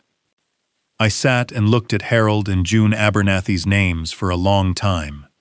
70 years old. Everything they had. A man calling every quarter to thank the person who'd already stolen his entire life's savings. Something went very hard and very quiet inside me. Because I finally understood what I was actually dealing with. Wesley didn't hunt strangers and family as separate things. It was all the same hunt. He found people who trusted. The old, the loyal, the ones who stopped counting. And he fed on that trust. The Abernathys trusted him with their money. Claire trusted him with her judgment. And I was supposed to be the biggest kill of all, the one whose estate would finally cover the hole and let the whole thing keep running. And the Abernathys were not alone. That was the part I made Ray walk me through name by name, because I needed to see all of it, needed to understand the full size of the thing I had stumbled into. 11 families. Over 5 years, Danforth Capital had taken money from 11 families, and once the forensic accountants finished their work months later, the total lost would come to $4.1 million. But numbers that size go numb in the mouth. It was the names I couldn't put down. Ray had built a file on each of them, and he laid them out on my table one by one, and I have not forgotten a single face he showed me. Miriam Kessler, 73. A widow. A retired piano teacher. Of all the cruel coincidences, a piano teacher, like my Rosalind. When her husband died, she'd taken his life insurance, $220,000, all of it, and handed it to Wesley, because a friend from church swore by him. Her statement said it had grown to nearly $300. It was gone. Every cent. She was, Ray told me, still mailing her granddaughter $40 for each good report card, out of money that no longer existed. Sal and Angela Ferraro, late 60s. They had run a dry cleaning shop for 31 years, sold it when Sal's knees gave out, and put the $310,000 from the sale, their whole retirement, the reward for 3 decades of steam and starch, into Wesley's fund. Gone. Jean Talbot, 77. A retired firefighter. A widower who had survived 2 collapses and a lung full of smoke, and meant to spend his last years fishing. $145,000. Gone. Warren Cho, 68, and this was the one that nearly put me through the table. Warren had a son. A grown son with a severe disability who would need care for the rest of his life, long after Warren was gone. Every dollar Warren had scraped together, $265,000 of them, he had handed to Wesley Danforth, believing he was building a wall of safety around a vulnerable child who could never protect himself. Wesley had spent it on a watch, on a lease, on private school tuition for his own children, while another man's disabled son's whole future evaporated to keep the maze standing. I sat and looked at the 4 folders, and then at the others behind them, and I felt something I had not felt in a very long time. Not grief. Soft. This was hard, and cold, and clean. Do they know? I asked. Not one of them, Ray said, his voice low. Every statement they've got says they're fine. Better than fine. Wesley writes a beautiful letter. He shook his head slowly. That's the specific cruelty of this kind of thing, Doc. Right now, tonight, every one of these people is sleeping easy, thinking they're taken care of. Miriam Kessler thinks she can leave something to her grandkids. Warren Cho thinks his boy is safe. They'll keep thinking it, right up until the day it all comes down, and then they'll find out it's been gone for years, and that the man they trusted knew it the whole time, and smiled at them, and cashed their checks. Everything in me wanted to get in the car that night and drive to each of those houses and warn them. I said as much to Elena the next morning, and she stopped me cold. You can't, she said, her voice gentle but absolutely firm. I know how that sounds, Nathaniel. I know what it costs you to hear it. But the moment one of those families calls Wesley to ask a hard question, he knows the ground is shifting. He accelerates. He hides money. He lawyers up. He moves on you faster. She paused. Right now, his ignorance is the only thing keeping all of them in play. The kindest thing you can possibly do for the Abernathys and the Kesslers and the Chos is also the hardest thing. Say nothing. Let me build it. And when it breaks, break it all at once. In a courtroom, in front of people with the actual power to get their money back. It was the right answer. It was also one of the heaviest things I carried through those weeks. The knowledge of all those quiet, ruined people, sleeping easy, and my own promise to let them keep sleeping a little longer, so that when they finally woke, there would be something left to save. I looked at Warren Cho's file one more time. At the photo Ray had turned up, Warren with his arm around a smiling young man in a wheelchair. There was one more file Ray saved for last, and he set it down more carefully than the others. "This one," he said, "is the reason your case matters more than just your money." Dolores Hance, 81 years old. She had invested $110,000, modest but most of what she had, through Wesley 4 years back. 2 years ago, her memory had started to fail. Real dementia, the actual disease, the one my whole family was so busy faking on me. And when Dolores's mind began to slip, her nephew had gone looking through her finances to manage them, and had started asking Wesley pointed questions about statements that did not add up. "So Wesley had a problem," Ray said grimly. "A sharp-eyed nephew, sniffing around. And you will never guess who Wesley suggested, real gentle, might be exactly the right doctor to evaluate poor, confused Aunt Dolores and get her declared incompetent, so the family could simplify her affairs." He looked at me. Julian Vance, Fairhaven, the same machine. And that was the moment I understood that the two schemes were not running side by side. They were the same organism, wearing two faces. Wesley found the money. Vance produced the paper that let someone seize control of it. Fairhaven supplied the bed the inconvenient old person vanished into. Wesley and Vance had been feeding each other for years. Wesley steering trouble toward Vance, Vance steering estates toward the facility, both of them billing the wreckage. And I, a retired neurologist with a $5 million estate, and a son-in-law drowning in precisely the kind of trouble Vance specialized in solving, was not a coincidence at all. I was the perfect meal for both of them at once. "How much is he short?" I asked.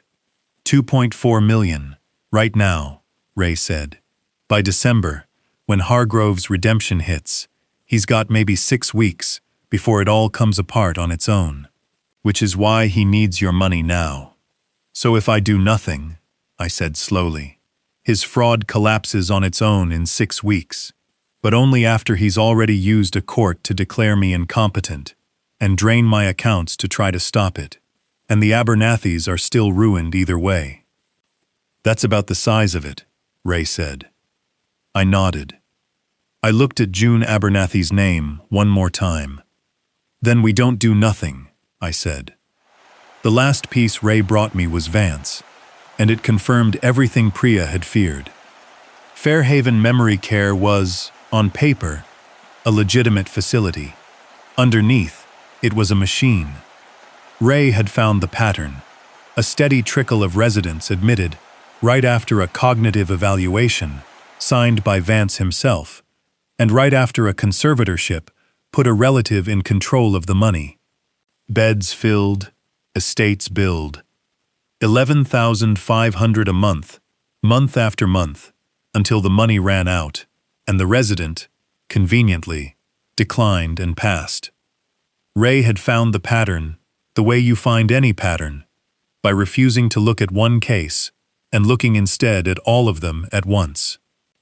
He had pulled the public conservatorship filings from the county probate court, years of them, and cross-referenced them against Fairhaven's admissions and against the roster of doctors who had signed the medical evaluations. And out of that gray wall of paperwork, one shape rose up again and again and again. A family member petitions for control of an elderly relative's affairs. Attached, a cognitive evaluation, signed by Dr. Julian Vance, declaring the relative incompetent. The petition is granted. Within weeks, the relative is admitted to Fairhaven Memory Care. And then, the estate begins to bleed. $11,500 a month for the room, plus supplemental care fees, plus specialist consultations, billed steadily against the assets the family member now controlled, until one day the money thinned out and the resident, right on schedule, took a downturn and died. "Look at the signatures," Ray said, and fanned a sheaf of documents across my table. I looked. On petition after petition, beneath Vance's evaluation, the same two names appeared. The attorney who had drafted and filed the paperwork, Grant Sable. The notary who had stamped it, Denise Fowler.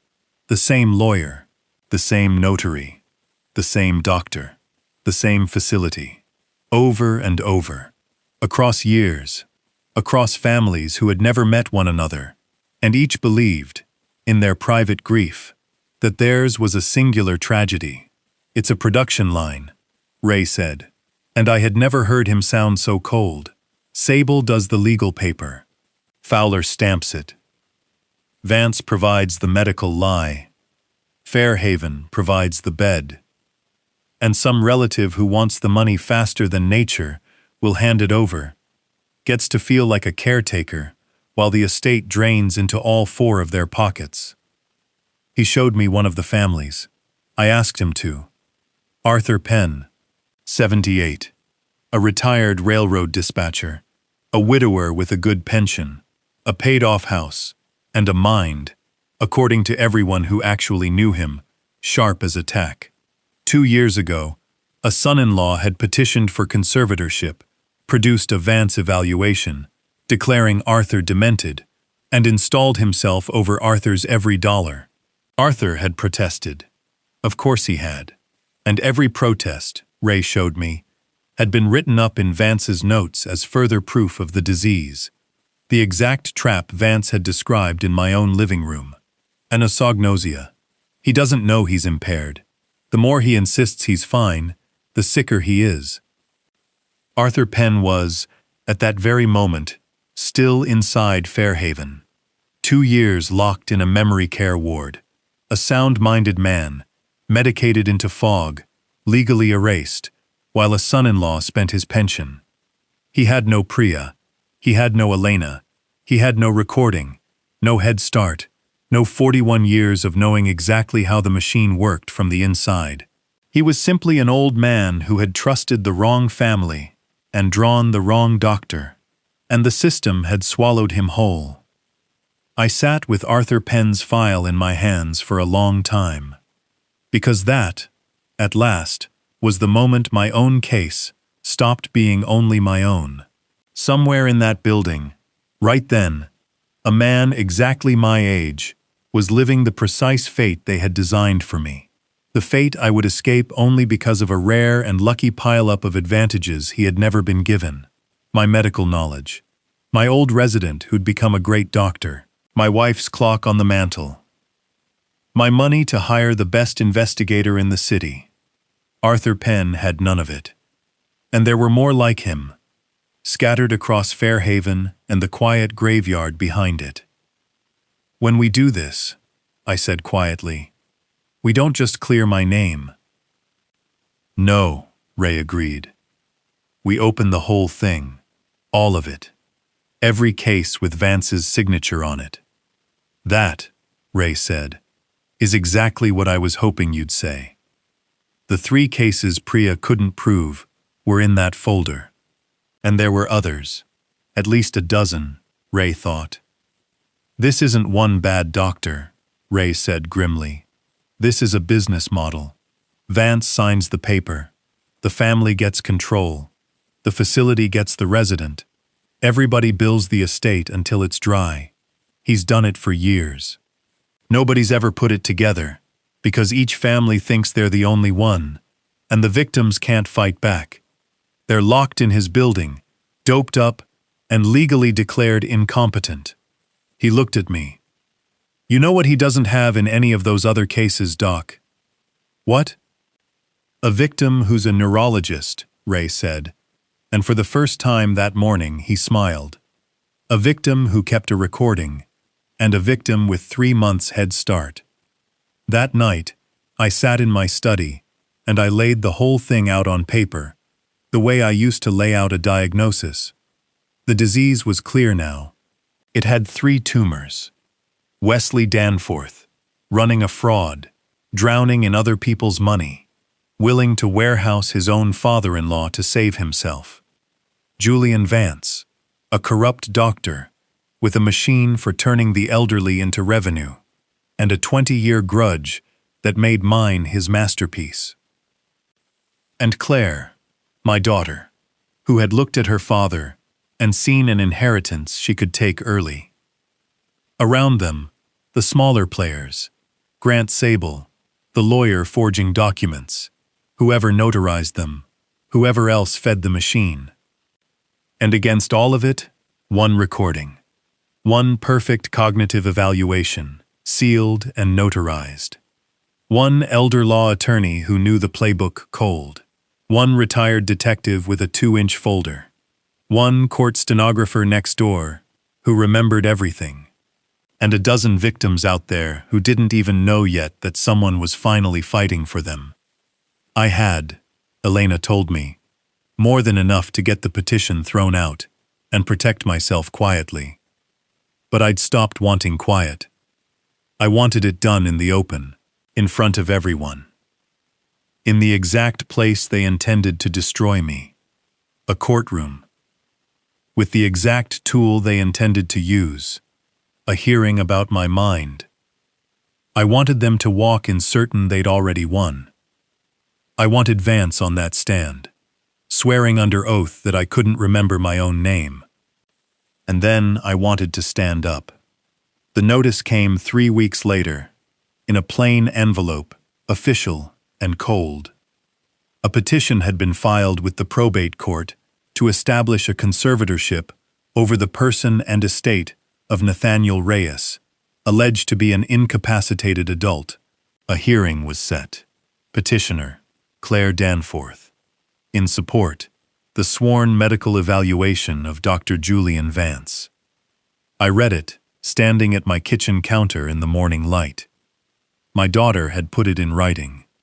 She had sworn to a court that her father, the man who taught the doctors who taught the doctors, the man who held his wife's hand and diagnosed her death as it happened, could no longer be trusted to run his own life. I should have felt something sharp, rage maybe, grief.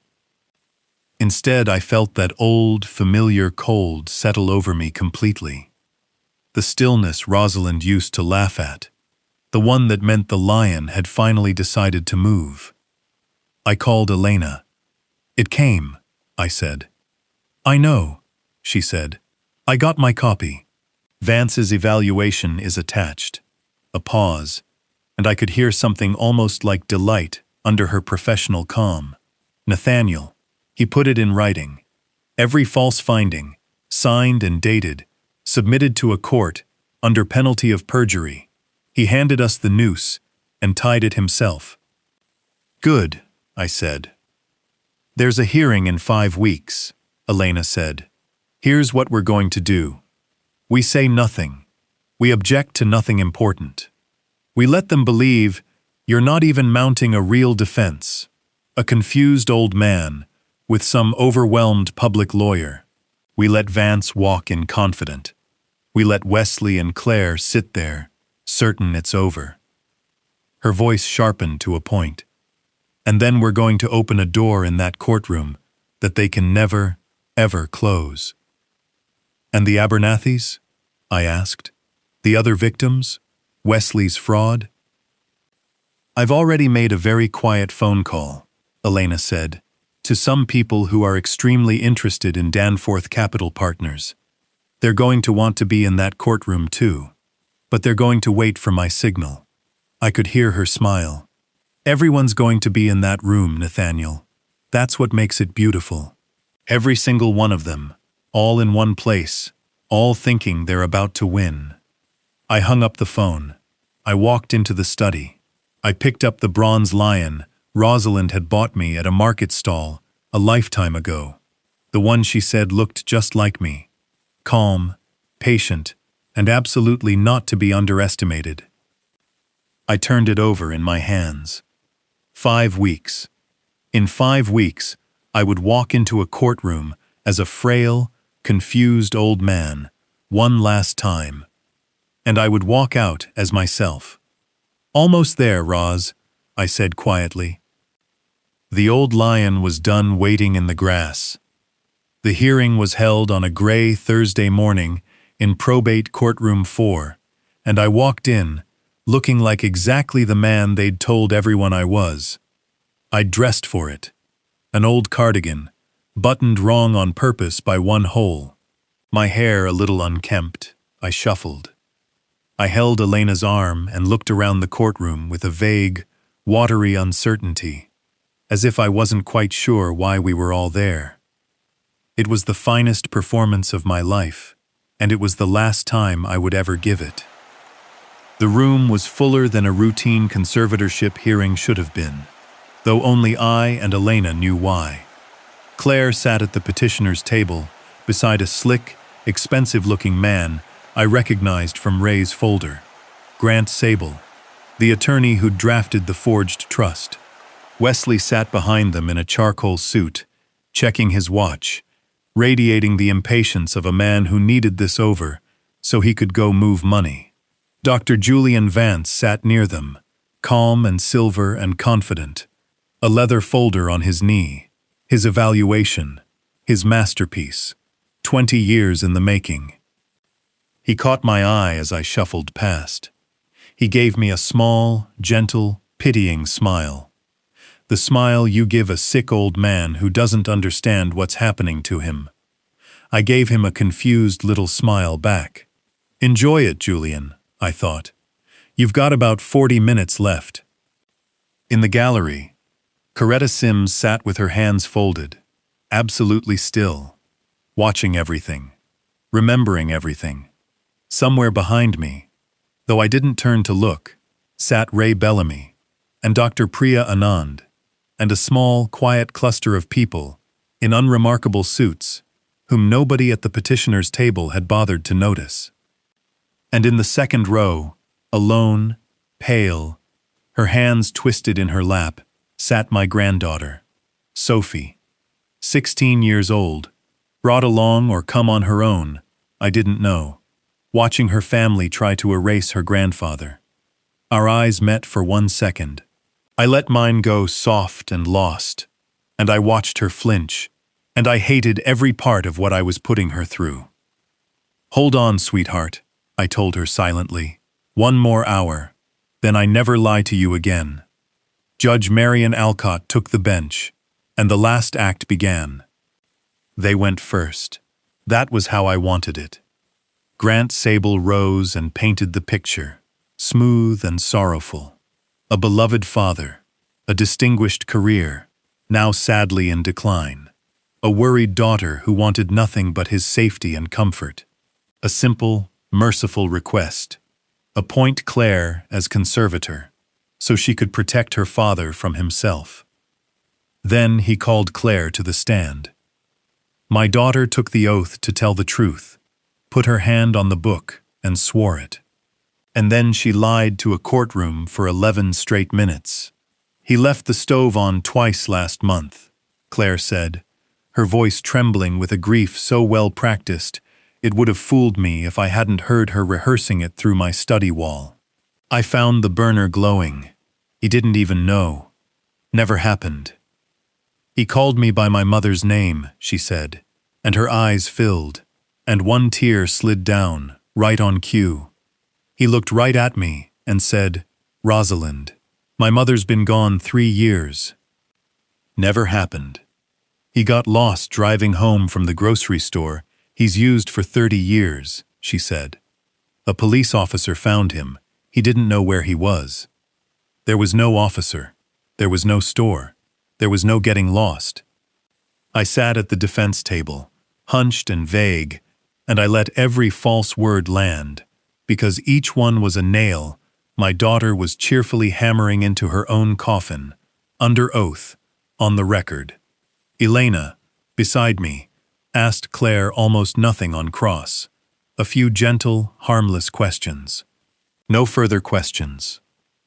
She let Claire step down, feeling like she'd won. Grant Sable smiled. Wesley checked his watch again. And then they called their expert, Dr. Julian Vance. Vance settled onto the stand, like a man accepting an award. He recited his credentials, the facility, the years, the evaluations. He opened his leather folder, and then, under oath, with the calm authority of a physician, Julian Vance told a courtroom that I had moderate to severe Alzheimer's dementia. I conducted a full cognitive evaluation, Vance said, his voice smooth and certain. The patient scored in the impaired range across all domains: significant memory loss, impaired judgment, disorientation.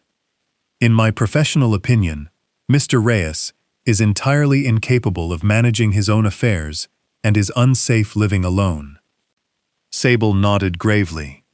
And doctor, in your experience, is it common for a patient in this condition to insist that nothing is wrong?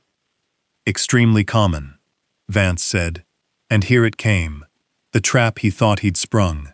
It's a symptom of the disease itself, a condition called anosognosia.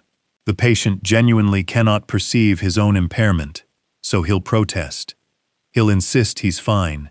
He may even sound coherent for short stretches. Vance looked at me, and there it was again, the pity, and underneath it, the gloating. But that lucidity is fragile and misleading.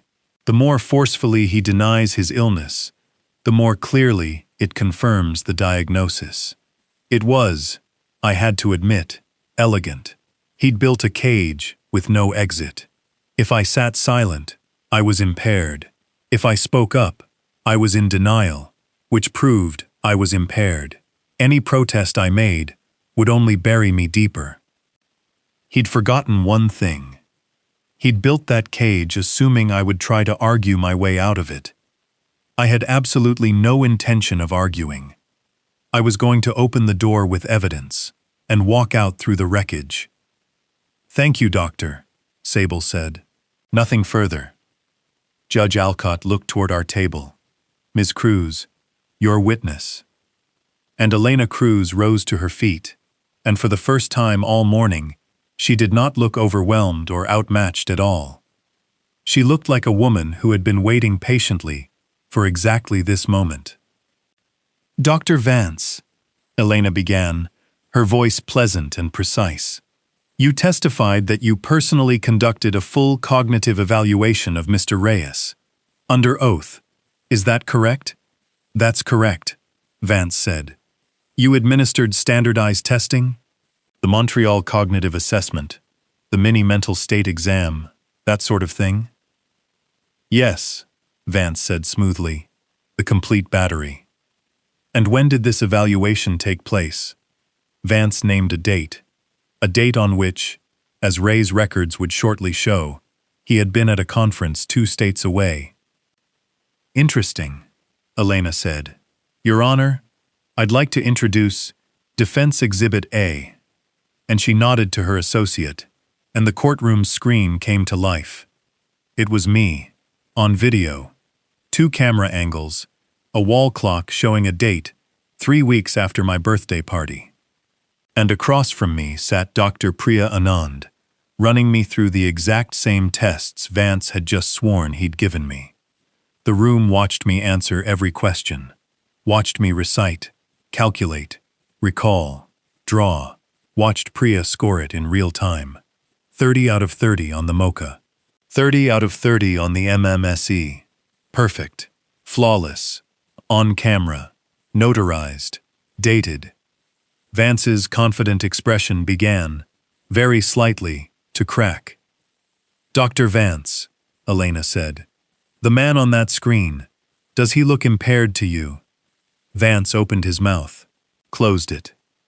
"Because that's Nathaniel Reyes," Elena continued, "evaluated by Dr. Priya Anand, one of the most respected cognitive neurologists in this state.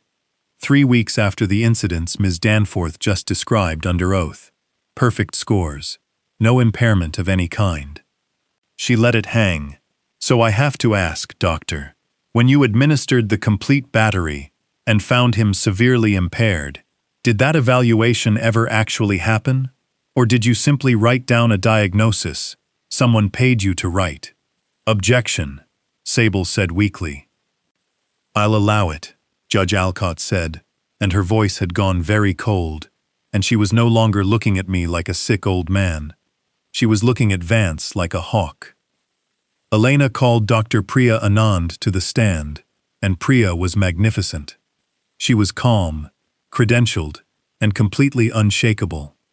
She testified that she had personally evaluated me, that my cognition was not merely normal, but exceptional, that there was no possibility, none, that a man scoring perfectly on her battery could simultaneously have the moderate to severe dementia Vance had described. Dementia doesn't come and go by the week, Priya said, her voice steady and certain. A patient with the impairment Dr. Vance described could not produce these scores. Not on a good day. Not ever. These two evaluations cannot both be honest. She looked directly at Vance. One of them is fabricated. And it isn't mine. Sable tried to cross-examine her. It went very badly for him. Then Elena turned to the forged documents. She introduced the amended trust, the one Grant Sable had drafted, naming Claire as sole trustee, the one they'd intended to have me sign. She introduced a forensic document examiner's report. My signature on that trust was a forgery, and more than that, Ray had found, on a notepad recovered from a shared account, page after page of my signature, practiced over and over in Claire's handwriting. Ms. Danforth didn't just plan to take control of her father's estate, Elena said quietly. She practiced forging his name to do it, and she had already begun. She introduced the bank records. $184,000, moved out of Mr. Reyes's account over 11 months, in amounts small enough to avoid notice. The theft was already underway. The conservatorship was simply going to make it legal. Claire had gone white. Wesley had stopped checking his watch entirely. And Elena Cruz looked up at the judge and said the words I had been waiting 5 weeks to hear. Your Honor, with the court's permission, I'd like to play one more piece of evidence. Defense Exhibit F. It's a recording, made in Mr. Reyes's own home, of the petitioner, Ms. Danforth, her husband, Mr. Danforth, and Dr. Vance, discussing this matter privately. She paused. In their own words. She pressed play, and Rosalind's living room filled that courtroom. First Wesley, flat and businesslike. He's out. We can talk. Then Vance, cold and clinical. I've got the evaluation ready to go. Moderate to severe Alzheimer's dementia. It's airtight. Then Vance again, and the whole room heard the hatred in it. Reyes destroyed my career 20 years ago over a piece of paper. I have waited a very long time to write a piece of paper about him. I watched Judge Alcott's jaw tighten. Then Wesley, and his voice breaking on it. The money's not there, Claire. It hasn't been there for 2 years. I've been paying the old investors with the new ones' deposits.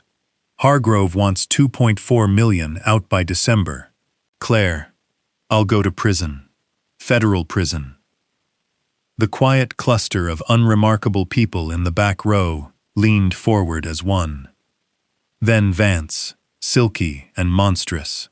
He won't even understand what's happening. That's the mercy of it. By the time it's done, he'll barely know where he is.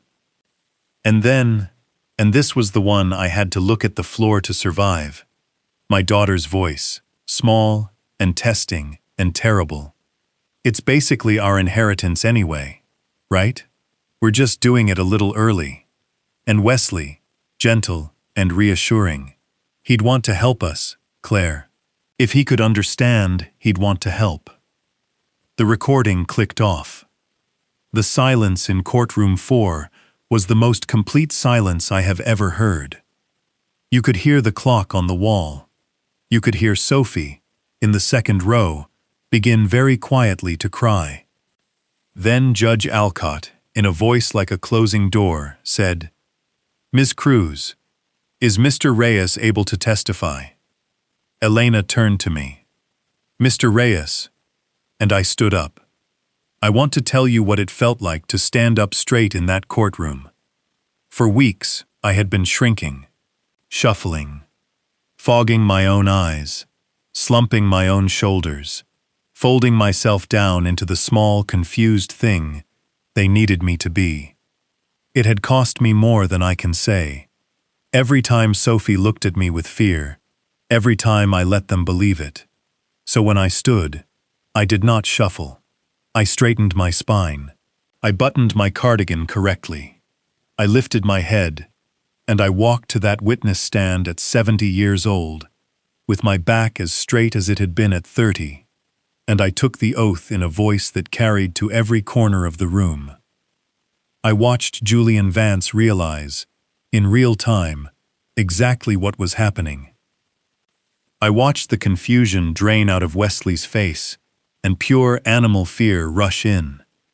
And I watched my daughter look at me, really look at me, and understand, for the first time, that the old man she'd tried to bury had never been there at all. "Please state your name for the record," Elena said, and I heard the pride in it. "My name," I said, "is Dr. Nathaniel Reyes. I am 70 years old. I practiced neurology for 41 years. My specialty was cognitive disorders, dementia, memory loss, the diseases my daughter and Dr. Vance spent the last 2 months pretending I had. I looked at the judge. I would like to explain to the court exactly what I've been doing since my birthday." I told them everything, calmly, in order, the way I used to explain a diagnosis to a frightened family. I told them about the brochure, slid across my birthday table, in front of 22 witnesses, chosen for exactly that purpose. I told them how I recognized it, how 40 years of watching people lie in my office let me hear the rehearsal in my own daughter's voice. I told them how I chose not to fight, but to perform, how I built them the decline they wanted, symptom by symptom, so I could draw them into the open. How I palmed the sleep aid Claire handed me, and stayed wide awake while they thought I was drugged and dreaming. How I placed a recorder inside my late wife's carriage clock, on the mantel, facing the sofa where my daughter always sat, and then went to lie down and listen to my whole family confess. I turned to Vance. "Julian," I said, and I watched him flinch at his own name in my mouth. "You built a very clever cage. Anosognosia. The patient denies his illness, and the denial proves the illness. Elegant." I let the silence sit. "But you made one mistake. You assumed I'd try to argue my way out. I didn't need to argue, Julian. I taught the doctors who could shred your fake evaluation in an afternoon. Did you honestly believe I couldn't diagnose it on myself?" I leaned forward. "You've been doing this for years. A signature here, a filled bed there. The Hendersons, the Marlowes, at least a dozen families who thought they were the only ones. They weren't. I found them. And now so has everyone in this room." Vance had stopped breathing. I turned to Wesley. "You didn't do this out of greed," I told him. "You did it out of terror. Because Danforth Capital is a fraud, and has been for 2 years.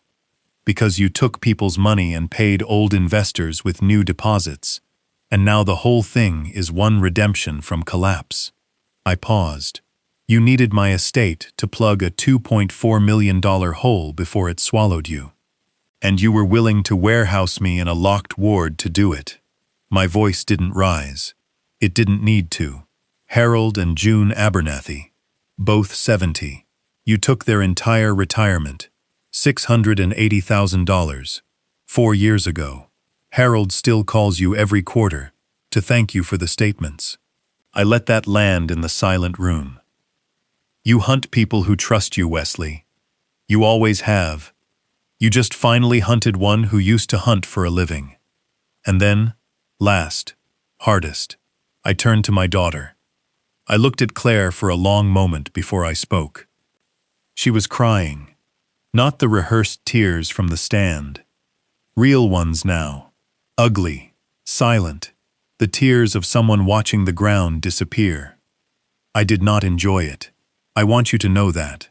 Whatever else this story is, it is not a story where a father enjoyed the sight of his child's ruin. Claire, I said, and my voice was gentler than everything that came before it. I gave you everything.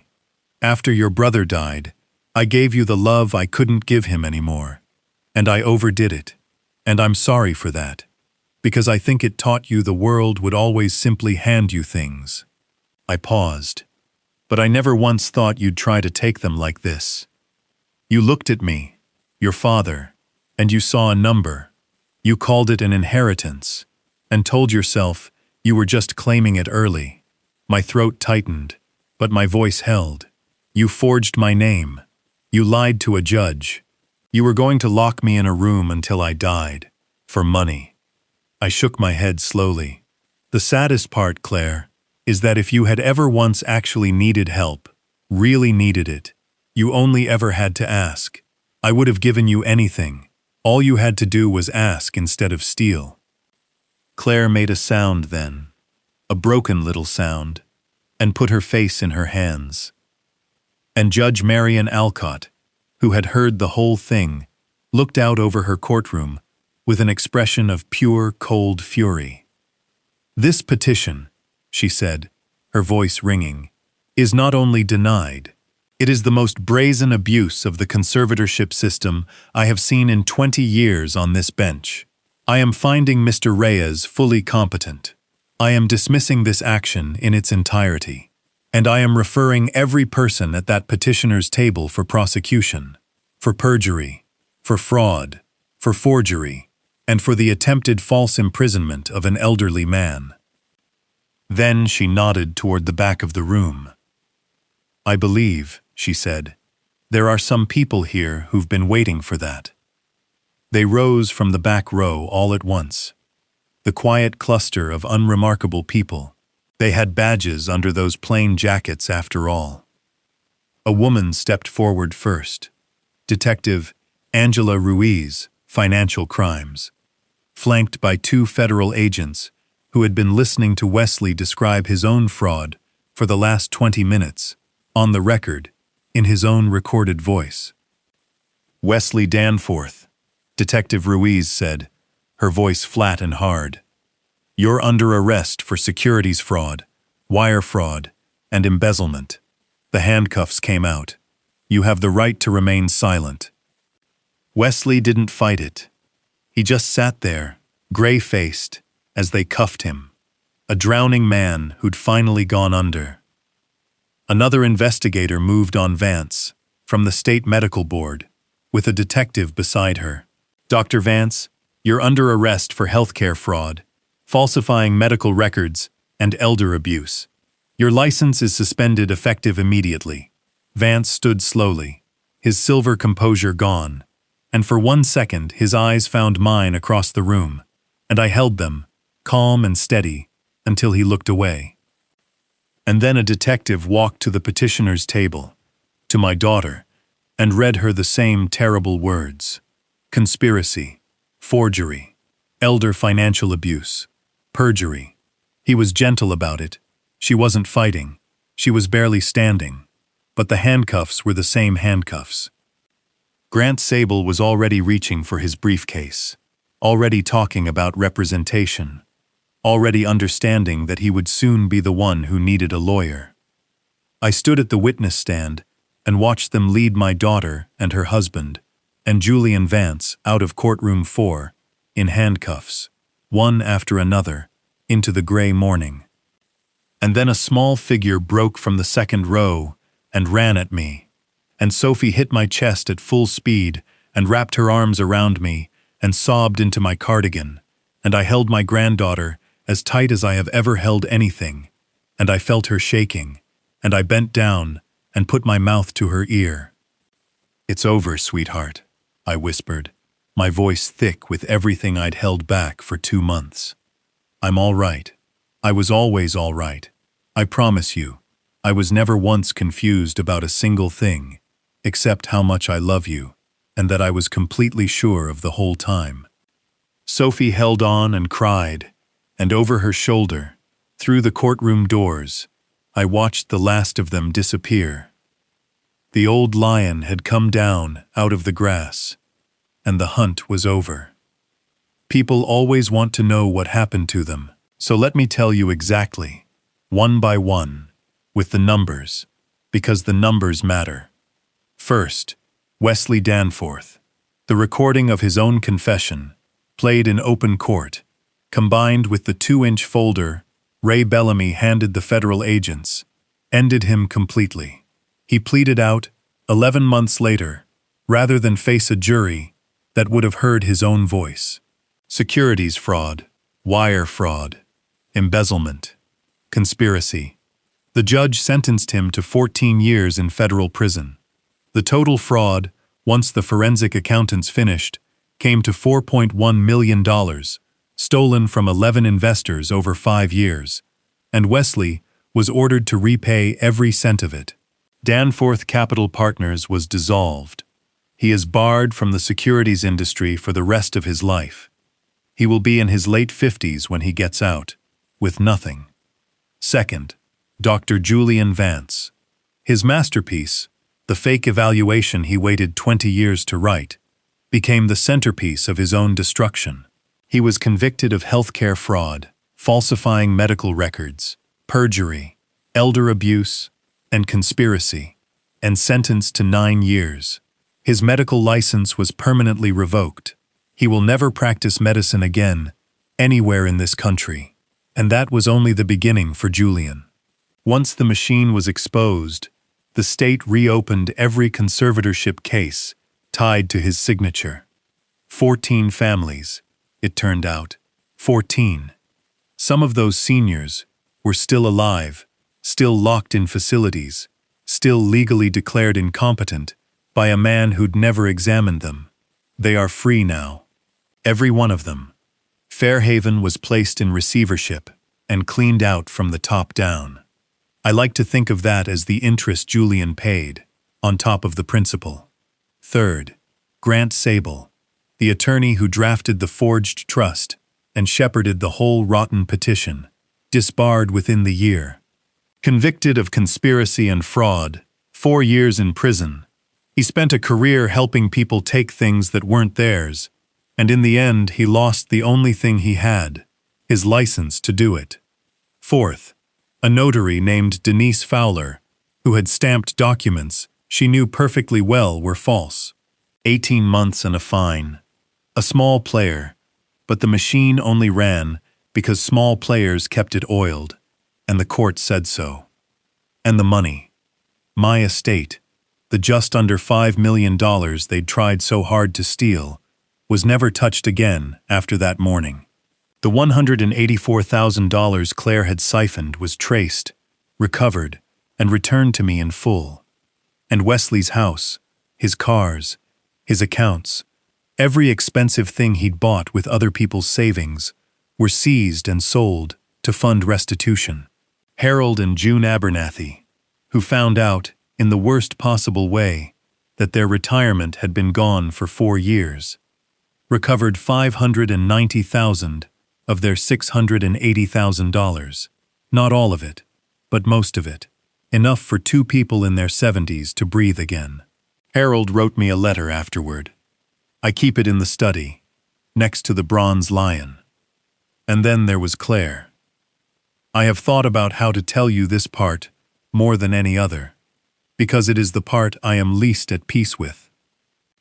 My daughter cooperated, in the end. When the recording played and the ground gave way beneath her, something in her broke open, and what came out was not more lies. She told the prosecutors everything. She testified about Vance. She testified about the machine.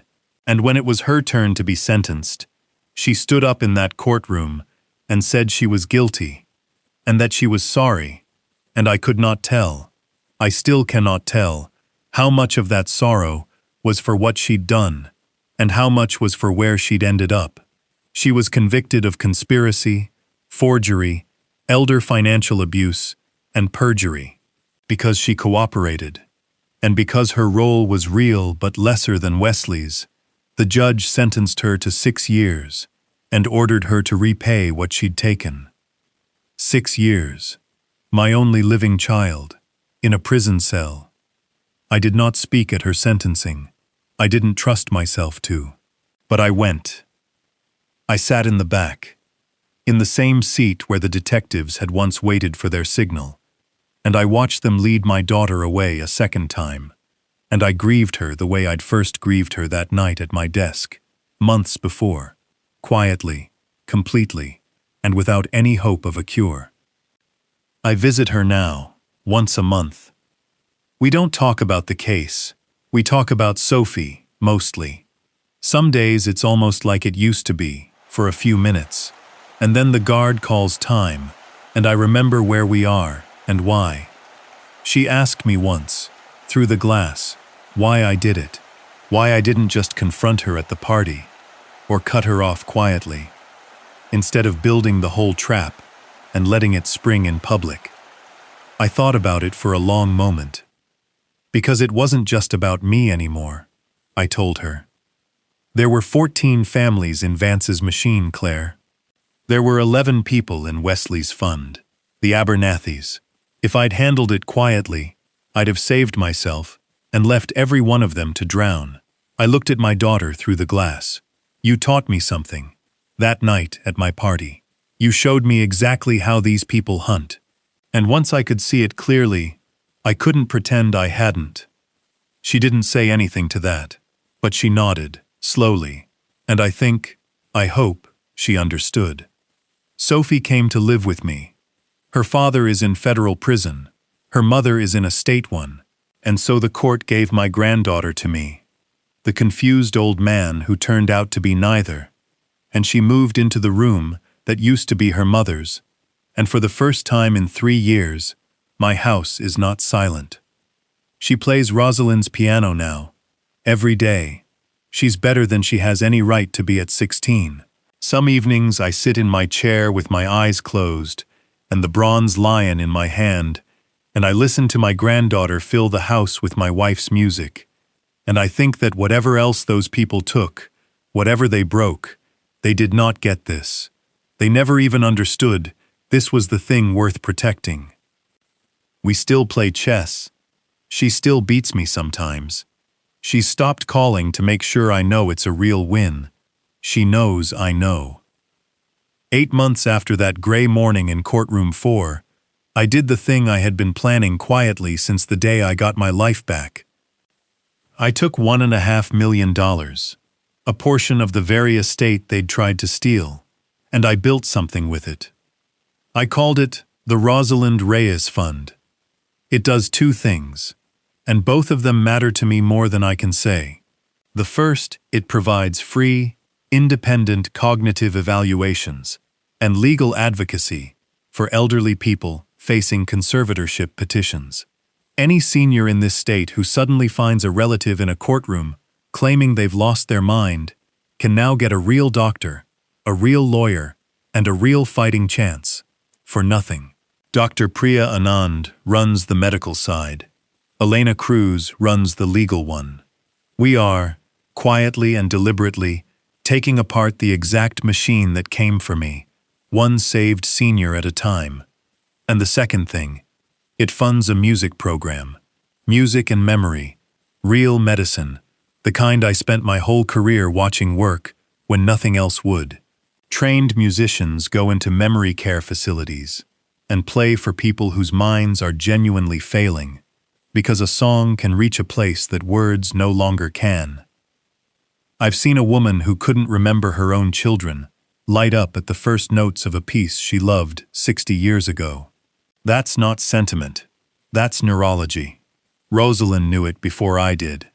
The music program is named the Rosalind Reyes Wing. It operates, of all places, out of the reformed Fairhaven. Cleaned out, put under honest management, made into the thing it always pretended to be. At the opening ceremony, in the main hall of that building where they'd meant to bury me, Sophie sat down at a grand piano we'd donated, and she played. She played the piece Rosalind played at our wedding, 44 years ago, and then again, in that hall, through her granddaughter's hands. And a room full of people.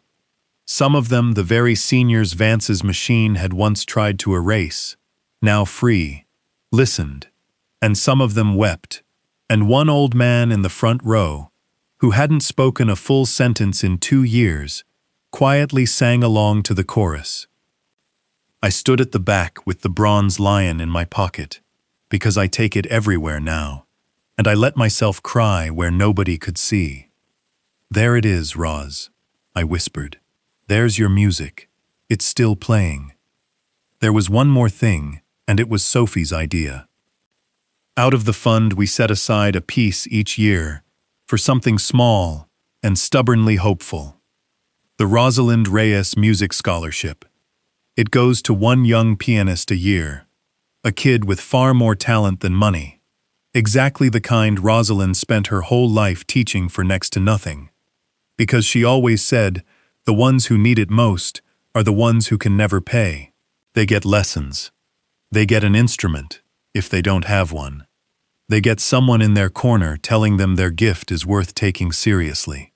The first recipient was a 14-year-old girl from the east side of the city who had been practicing on a second-hand keyboard with 3 dead keys. She plays a real piano now. Last spring she gave a recital, and Sophie and I sat in the second row, and I held the bronze lion in my pocket and thought that my wife, who could reach a failing mind with a single melody, was still teaching children how to fill a room with sound. That is the money those people tried so hard to steal. That is what it is doing now. Rosalind's carriage clock still sits on my mantel, ticking, the way it has for 44 years. I never told anyone at the trial the full weight of it. That the thing which caught my whole family's confession, the thing that saved my life and freed 14 strangers and gave the Abernathys back their retirement, was a gift from my wife. Her clock. Her quiet, patient, faithful clock, keeping watch over a living room, catching liars in the act. I think she'd have liked that. I think she'd have laughed her low laugh and said it was exactly like her old lion to let the enemy walk right up to the thing she'd given him and confess in front of it. People ask me, sometimes, if I regret any of it. The performance, the trap, letting it all play out in the open instead of quietly walking away. I don't, not for 1 second. I spent 41 years reading the human mind, finding the truth, hidden inside a quiet head, telling frightened people what was really happening in there, when they couldn't see it themselves. In my 70th year, I simply read a few more heads, right when it counted, including, I suppose, my own. They were so completely certain that the old man's mind was gone. They should have remembered what a lion is. An old lion sleeps 20 hours a day. He lets the herd forget he's there. He lets them graze right up to him, unafraid, certain the drowsy old cat in the grass is finished. Everyone always forgets about the other 4 hours. That's all it takes. If this story reached something in you, if you've ever been underestimated by the very people who should have known you best, or had to prove your own worth all over again later in life, I'd love to hear about it. Tell me in the comments where you're watching from, and share your story if you're willing. Someone else who needs to hear it might be reading. And if you want more stories about quiet people who refuse to be pushed around, patient people, dignified people, the ones you should never mistake for weak, then subscribe to Old Lion Stories. Give this one a like so it finds the next person who needs it, and stay a while. The next story is already waiting in the grass.